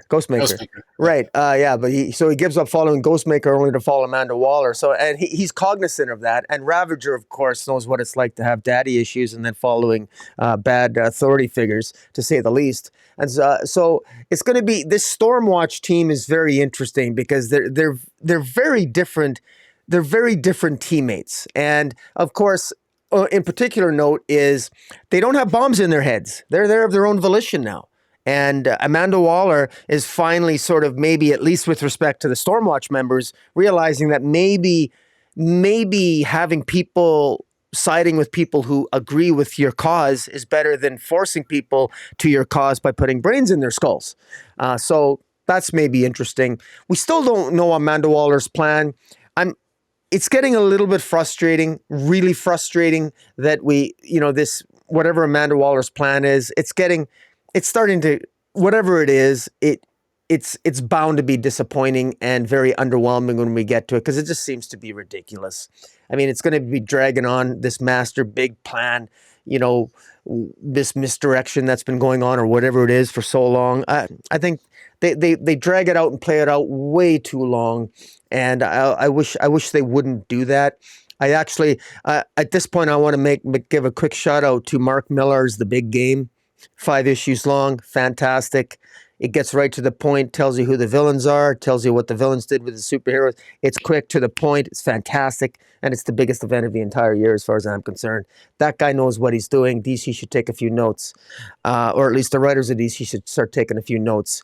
Or listen to Mark Millar and start hiring the bigger name writers to come back to the big two. How's that for an idea? But I digress. I love Stormwatch. So... Yeah, it has been, and I agree with you about Amanda Waller, right? Like the best thing DC could do, in my opinion, is just throw her away, get rid of her, take her off the page. Just, I mean, clearly they don't have a problem with leaving threads dangling and things just changing. Like, look at what we were just talking about with Beast Boy and the Cyborg, whatever. Okay, they don't want to do that. They've been building this for too long. They're gonna build to some event or whatever. Like you mentioned, it's probably going to be underwhelming. Amanda will fail, blah, blah, blah. Okay, at that point, then take her off the stage for a long time, because we're all sick of her at this point. That's the second best thing they could do. They probably won't do that either, because she's in too much other multimedia stuff. But man, am I sick of Amanda Waller. I won't beat that dead horse anymore. Instead, let's move on to the Harcourt story, Emily Harcourt. So great to see her origin. So great to see who she is now. So great to see her remember who killed her. So great to see her ruthlessness now that she's back. I mean, she steals Weapon Master's powers. It's like mentally pass control of your weapons to me permanently and do it now. Because after killing him last issue, she gives him some Lazarus liquid, that it's now called now, to resurrect him, and says, hey, you're going to need more or you're going to be dead again. Transfer your abilities. You know, the Weapon Master has the ability to materialize weapons from some other, dimension or holding space, which for Amelia Harcourt, who she is, her expertise with firearms or what have you, that makes her very, very formidable, and actually going to go take out Captain Boomerang, who's the one that killed her. So, it's fun. It's exactly what you just mentioned about the big game. What Rob Williams is giving us is a very focused story. As much as we both love the Stormwatch story from Ed Brisson, he doesn't have the space to tell the story he needs to tell, because there are so many characters. And again, that's one of Brisson's strong points, is his character interaction and character development. Harder to do that with a team story. Here, this story is just focused on Harcourt, so Williams gets to focus on just her. It doesn't feel too big for the amount of space he has, and it's really fun, and it's really great to see this kind of badass, sexy woman take no prisoners, getting her memory back, knows that Waller was lying to her. Hey, DC, you want an out to be able to just abandon the Amanda Waller plot that's been moving forward? Just have Harcourt take her out next, and there you go. Get rid of that whole crappy story event that we're building to, that I don't know anybody that wants to see. I don't know anybody that likes Amanda Waller and likes Amanda Waller stories at this point anymore. Yeah. Like, it's not even that we hate her. I'm just sick of seeing her. Just don't care. We know she's an out and out villain now, and a bad one at that. One that would be, I don't care how smart she is, but with no physical abilities, and like Superman, I mean, I know he wouldn't do this, but he could just fly her up into space. He could just capture her in an instant and go throw her in a deep dark hole somewhere and throw away the key. Like, she's not a threat. It's dumb. I'm over it. Have Harcourt take her out. There you go, DC. There's your answer. Just did all your work for you. Yep. Anyway, I love this Amelia Harcourt story. I'm not familiar with her in other iterations. Obviously, this story probably doesn't exist without the success of Peacemaker. But I'm loving what we have here. What are your thoughts on it? I like it because this is Harcourt. The origin of Harcourt here is pretty much spelled out here. She was initially hired by a director Carla, to essentially ultimately at some point take out superheroes. So Harcourt already has a dislike towards superheroes. And you would think that she'd be right in keeping with Amanda Waller. Well, the thing is, she was a plant. She was planted by director Carla to infiltrate Amanda Waller's Task Force-esque and ultimately take out Amanda Waller. But it ends up, of course, Harcourt ends up getting killed, you think by Weapons Master, but it ends up being, she thinks it was actually Captain Boomerang that killed her. And Harcourt now is still undercover, but even Amanda Waller doesn't know. We think Amanda Waller doesn't know that Harcourt is still operating on her initial mission. That is, I will work with you, Amanda Waller, because I can kill two birds with one stone. I can kill superheroes working under your direction, and then when that's done, I can kill you, Amanda Waller. That's what Harcourt's mission is. I think that's what's going on here. And she's got a superpower that Amanda Waller doesn't know about, because the Weapons Master can psychologically or can psychically manifest any weapon he wants as Weapons Master. But because she blackmailed, threatened Weapons Master she can essentially has his power now. She can call forth any weapon that Weapons Master can psychically imagine. And so she now has a superpower, and she also has healing abilities. And that's another reason why Harcourt hates Amanda Waller, because now Harcourt has become someone she hates. She's become a superpowered metahuman herself now. And so Harcourt not only is pissed off at Amanda Waller, hates superheroes, but she's got self-loathing on top of it. So she's got the makings for a badass bitch. So this is a character to watch from the DC moving forward, I hope. Yeah, I agree. I mean, I think again, due to her popularity in other media, they've brought her back. This was a character that was created by Rob Williams and Jim Lee. So again, I mentioned this before. I love that it's Williams that's bringing her back. I expect to see a lot more of her. And wouldn't it be great if not her taking out Amanda Waller, if at least she becomes the Amanda Waller's foil, right? Like every time Amanda Waller tries to execute one of her plans, Harcourt shows up, recruits what people she needs, and puts a kink in Waller's plans. Not unlike kind of what Brian Edward Hill was doing with the Outsiders, right? How he had that last spot of the Outsiders be kind of flexible, how it rotated.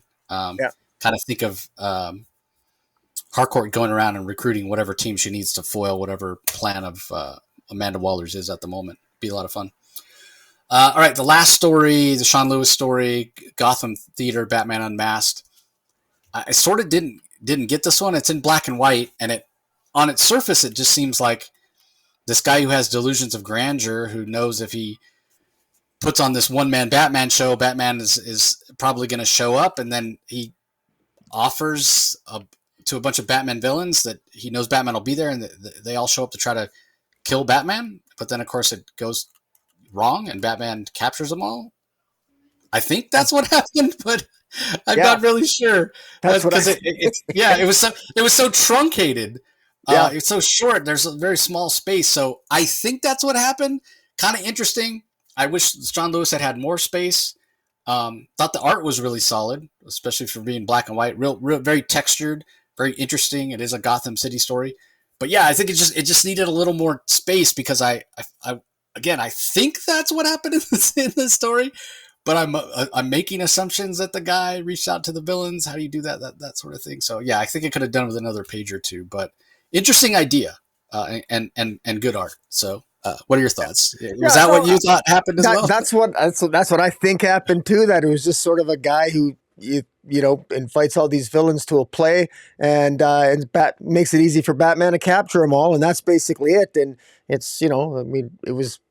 Javier Fernandez's art is fantastic. It's for a short story. It's good, short, to the point, and yeah, it was. This is the type of story I guess you expect to see in an anthology. The black and white, I think, worked. I didn't mind it. So yeah, not bad.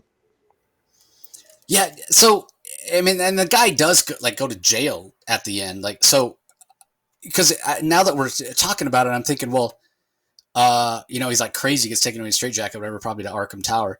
Mm. Could he have been doing it to trick the villains so they would get caught? Or no, he's more of a megalomaniac that he was trying to help the villains kill Batman? Yeah, Or maybe he's just out of his goddamn mind, which that's apparently, it. who knows? He just wanted to feel important. Maybe we'll go with that one since he did get hauled away at the end. So, Yeah. all right, we're up to the latest part of Gotham War, Batman, Catwoman, the Gotham War Red Hood Part 2, written by Matthew Rosenberg, art by Nicholas Semegia, colors by Rex Locus, letters by Troy Petrie. With what happened last time and how there no longer is this big debate between Rocky and I, because the story's gone completely a different direction. It was all misdirection at the end. It's become this Vandal Savage story. I feel in a way like something's been lost a little bit, but it means we're probably not going to have a debate. So I don't know. You could take that as good or bad, but what were your thoughts on this issue? This was there was no reason for Batman, Catwoman's the Gotham War Part 1 or 2. There's no reason for this 2-issue series to exist, as far as I'm concerned. It was a complete waste of time. It shows the backstory of Red Hood. This issue consists entirely of what Red Hood was doing. He's one of the guys that he trained. One of the thieves that Red Hood was training, this Bash guy, was killed by Scarecrow. So he's looking for Scarecrow. At the same time, Joker comes back looking for Red Hood. Why? I don't know. And Matthew Rosenberg's writing this issue, and I think Matthew Rosenberg thinks that his Joker, the Man Who Stopped Laughing series makes sense. It doesn't. But that Joker from that series somehow comes out of that series and comes back here looking for Red Hood. Meanwhile, Red Hood is looking for Scarecrow. Red Hood is the Joker sends a message to Red Hood through one of his minions, and Red Hood then tells Ravager, "Take this, Ravager. You go find Manhunter, and you go take down the Joker. I'm going to continue to look for Scarecrow." And then what happens is that Red Hood ultimately ends up getting injected by Batman over the next 72 hours. He gets injected by Batman, and every time he gets adrenaline, he becomes incapacitated every time he has an adrenaline rush. So that's what happened here. This felt like a rushed, truncated story to try to catch this up to what's been happening in the main Batman / Catwoman series proper, and it was just a mess. This has not been a very well paced or well structured or well organized series. You and I have both agreed that there were some interesting concepts to explore for fanboys like you and I to argue about and talk about, concepts and, fighting crime and best ways to do it in the context of a Batman mythology and Catwoman tactics, et cetera, et cetera. But this has been squandered, I think. And this to me actually made the main story work less and seemed more confusing to me. This I can't recommend this. This isn't even, you don't even need to read issue 1 to get, this is just a mess to me. So that's all I'm going to say about it, because I can't recommend this, and I didn't enjoy this at all. Straight up, I didn't enjoy it at all. I don't know what Matthew Rosenberg was doing, but trying to connect this even remotely to his Joker, what a disastrous mistake that is. But it didn't work for me. I don't know. What about you? Yeah, I mean, it's not necessary, right? I mean, the whole interesting aspect, like I mentioned, of the Batman Gotham War has been thrown out the window. It's become this, typical redundant Vandal Savage story. Big Bad comes in, and everything that was interesting about it and caused our debate has been kind of thrown out. And then you mentioned how this is truncated and show. I'll give Matthew Rosenberg credit for giving flashes and tying it in to various events that have happened in the Gotham War so far to get this to catch up to the end. But then what was the point? Like we were confused during the first issue of how it fit in, and now I guess he's made it make sense. But why? Why, yeah, when we had all that exploration and saw the trauma that Bruce had and the reason he did what he did to Jason Todd, which didn't make any sense, and is in no way heroic and is no way indicative who Batman is, who Bruce Wayne is. just seems silly. And now this catches up for why? For what reason? This is a 2-issue series, and what was the point other than to give Matthew Rosenberg a chance to make a couple of fun jokes? You know, Ravager making reference to having sex with Jason Todd in the bushes at the park. Um, Red Hood and Two-Face talking about who Jason Todd is, and like, spare me your fake pity. Didn't you coerce Jason Todd into running a fake superhero team full of corpses? Like, you know, Rosenberg referencing Task Force X, which was funny.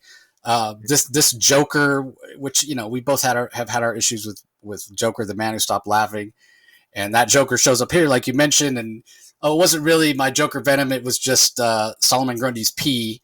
Yeah, they're funny, but really, I mean, we're gonna make a whole comic to make like 3 funny lines. Yeah. It just doesn't need to exist. And as much as I had some issues with Gotham War, and you and I went back and forth on it, at least it engendered debate. Now that they've thrown out everything that happened in this sort of philosophical, you know, fundamental disagreement between Batman and Catwoman, and it's just become this Vandal Savage, Scandal Savage story. What a waste! What a waste of time Gotham War has become. And this issue is just indicative of that. So the Nicholas Semeja art is good. You know, it's technically a good comic in terms of pacing. And again, I give Rosenberg a lot of credit for, you know, being able to catch it up. That's impressive that he's able to do that in a narrative that makes sense, because it started 2 weeks, you know, before Gotham War, according to the caption we got in the first issue. But for what? For at the end of the day, what does this issue do? What does this second issue do once it gets to the end of the story? It gets us caught up with where Gotham War is. It reminds us that this has become a Vandal Savage, Scandal Savage story. Okay, we already knew that. We already knew that. So, yeah, to be continued in Batman, Catwoman, Gotham War, Scorched Earth, and then concluded in the Joker, the man who stopped laughing. This feels like a money grab, for lack of a better term. Oh yeah, not a good look. Not a good look. Yeah, I know it's completely unnecessary for the main narrative. Totally unnecessary in my mind. You know. Yeah. So let's move on to something better. The Penguin, issue number 3, written by Tom King. Rafael Della Torre is the artist. Marcelo Maiello on colors. Clayton Cowell on letters. We've got the 4th of July. Haven't seen them in a long time. Haven't thought about them in a long time. What'd you think of this? This was okay. I was actually a little bit surprised by this, because this is actually, Tom King surprised me, but Tom King is, the last 2 issues are basically just these are recruitment issues. Penguin is just recruiting teammates.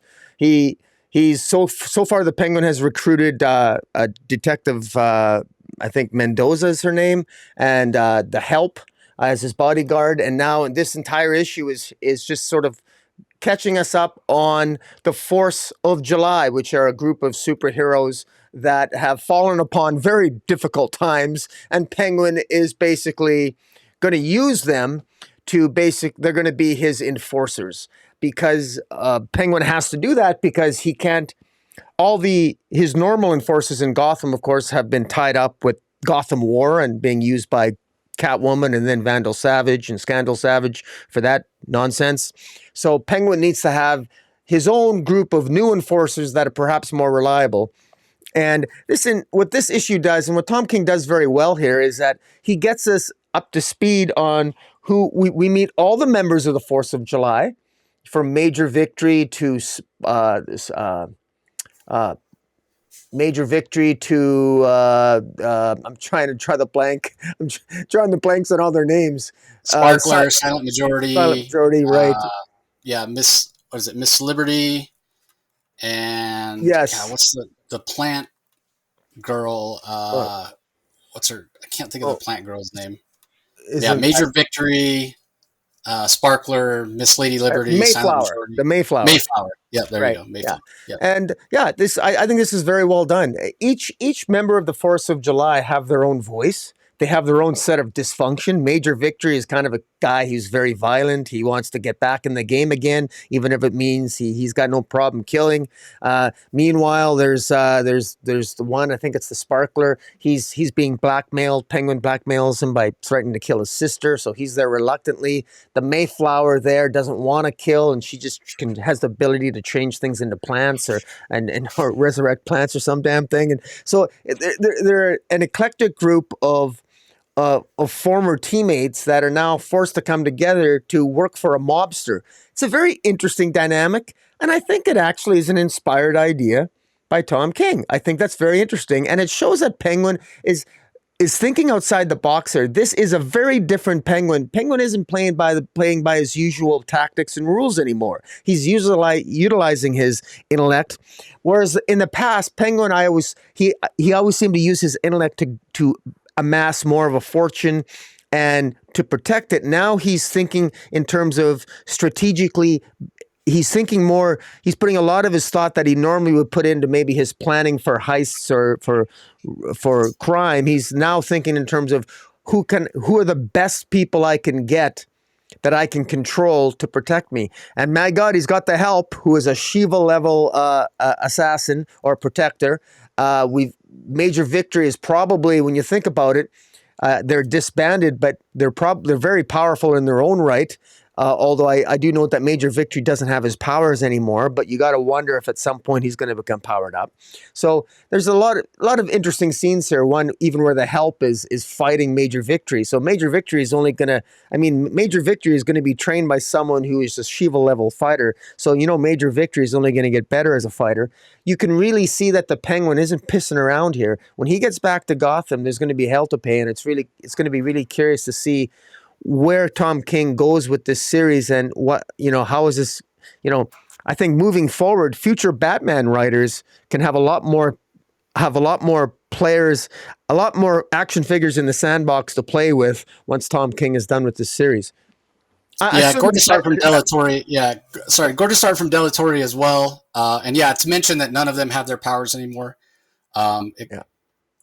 Except maybe the Sparkler, I think, is the only one that does. And, obviously there's problems with that because he's the one that doesn't need to be back. So, as much as I have talked about the Penguin not feeling formidable, this does kind of level him up. And it is interesting that he's able to leverage this. This is clearly what DC wants to do with the Penguin. It's interesting that Penguin's able to be formidable, to feel like a threat. So that's really interesting. And part of why I think this works for me is, like I said, we haven't seen the 4th of July in a long time. So it's great to see them back on the playing field. So unfortunately, I have to take off. So Rocky's going to have to do the Detective Comics on his own. But I do want to give a quick rundown before I leave of the collections that are out this week. We've got New House on the Lake Deluxe Edition hardcover.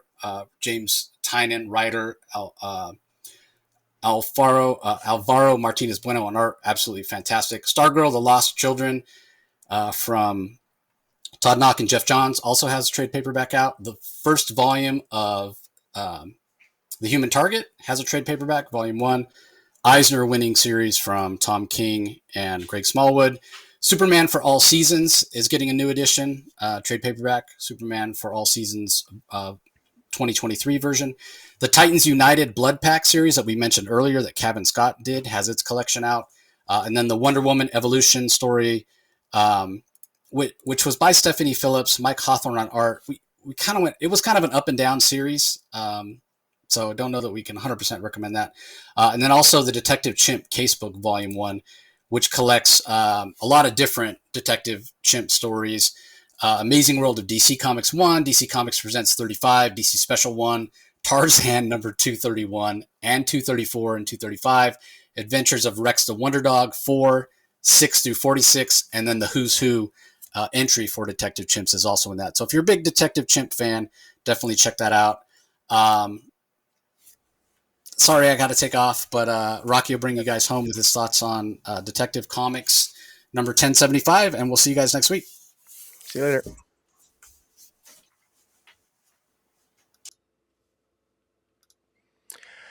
Okay, guys. All right. So, Detective Comics issue 1075. It's written by Ram V. Francisco Francavilla does the art and colors on this issue, and Ariana Mayer is the letterer. and one of the things that Ram V continues to do well here in my mind. Now he's come under some criticism for this story. This story has a lot of moving parts, but one of the things that it's finally coming to a head now is that Master Arzon is, of course, leader of the Orgum family that wants to essentially take control of Gotham. And last issue essentially ended with Detective Fielding trying to figure out where Batman is going and what Batman is doing and where he might end up, because we know that what has happened is that Barbados, the sort of like the devil that's always been trying to control Batman, told Batman to go to places around Gotham that are painful and significant to him, to his memory, to help break Asmir's hold on his mind, because the Orgum family, Batman's been possessed by the Asmir, and Gotham is the idea is that Gotham is its own sentience. Gotham has sentience, and that the more familiar Batman becomes to Gotham, and the more Batman reminds himself and explores the recesses of his memory and goes to those areas of Gotham that are of significant to him, or particularly in his traumatic life, that will break the hold of the Asmir. And Batman ends up going to Morton's, which is a confectionaire that used to be owned by his parents, Thomas and Martha Wayne. He goes to an abandoned circus. Last issue, he went to Crime Alley, and ultimately, Batman finds his way up to the gravestone of his parents. Now, what's interesting here is that while he's at Crime Alley, Batman sort of hallucinates and has a conversation with sort of like his younger self, and there's a lot of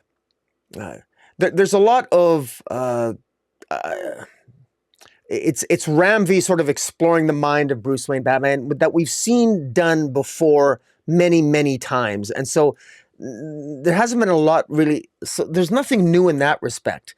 Meanwhile, though, Detective Fielding is actually quite brilliant. Detective Fielding is a detective who is with his partner Nash. Detective Fielding is essentially saying, look, I think that Batman is going to all these places that cause him that are significant to Bruce Wayne. Detective Fielding essentially figures out that Bruce Wayne is Batman, and he reasons that Morton's, the abandoned circus, and Crime Alley are all significant events in Bruce Wayne's life, and he guesses that the next place Bruce Wayne would go of significance, that i.e. Batman would go, would be the gravestone of his parents, and that's exactly what Batman does, and Detective Fielding is there. Unfortunately for Detective Fielding, Nash is working for Master Arzon and the Orgums, and Detective Fielding is killed, brutally killed, actually. Felt kind of bad for him, because Detective Fielding is actually a character that I really liked, and because but naturally, of course, probably the sure sign that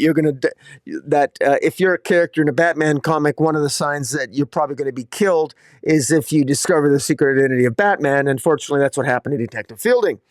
But in any event, so Detective Fielding is taken off the field. He's killed, and it's really unfortunate. And Batman is literally passed out. He's lost in the recesses of his mind in front of the gravestone of his parents. And Master Arzon doesn't want Shavhad. That's her name, Shavod. He doesn't want Shavod to harm Batman, because Master Arzon considers Batman a worthy adversary, so much so that he wants to see who Batman really is. And Master Arzon is shocked to discover that Batman is actually Bruce Wayne.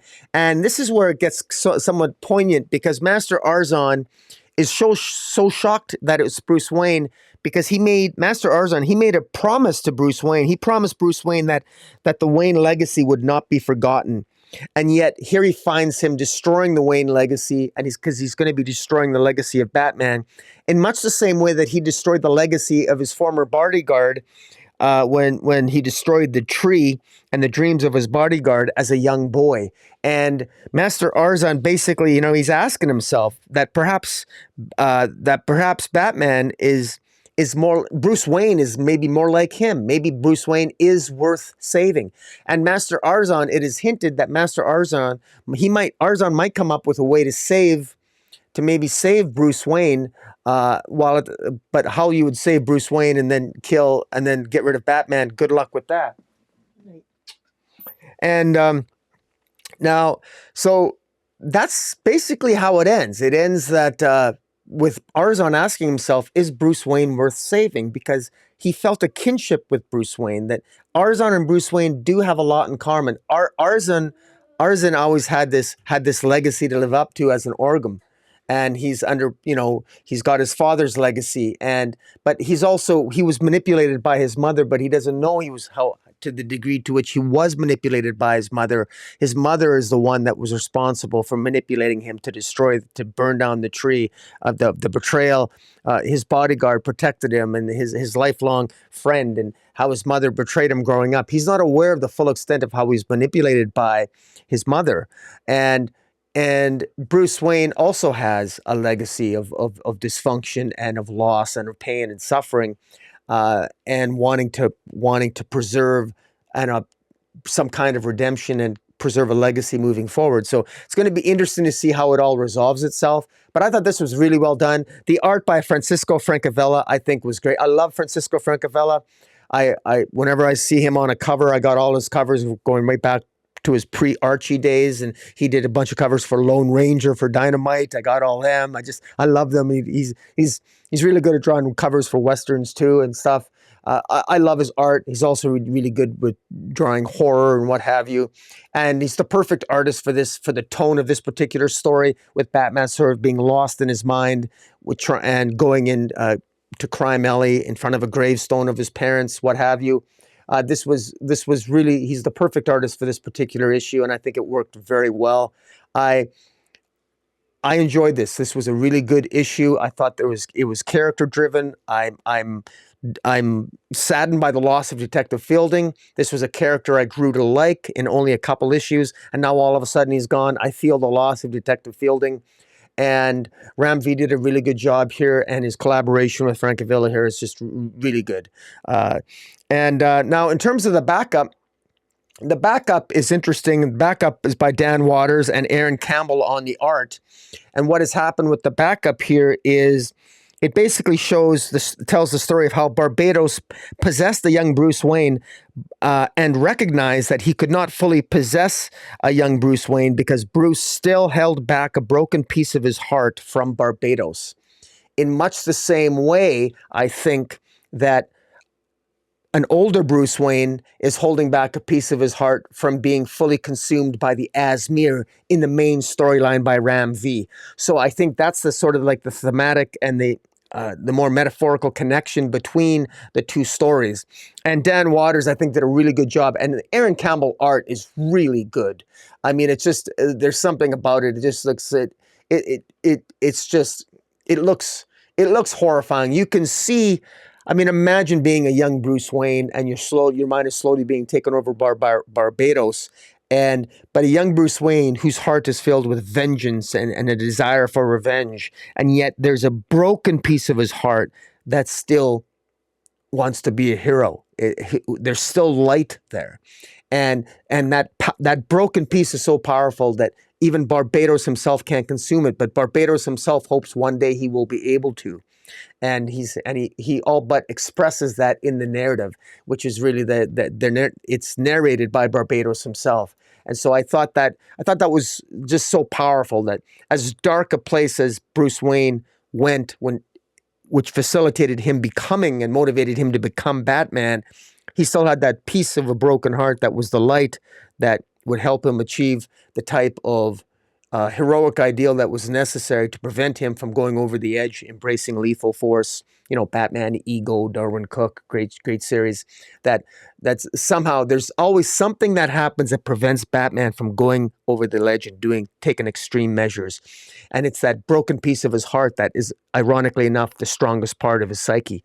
And I thought that was very well done by Dan Waters. And it's again, I think it's linked to a central aspect of Ram V's central story, and ultimately hinting at how Batman will ultimately defeat the Asmir, because it's that broken piece of Bruce Wayne's heart that's ultimately going to maybe save Batman, and not only have him overcome the Asmir, but continue to overcome Barbados, and dare I say, over in the pages of Batman, helps him continue to overcome the Batman of the Batman of Zur-En-Arrh.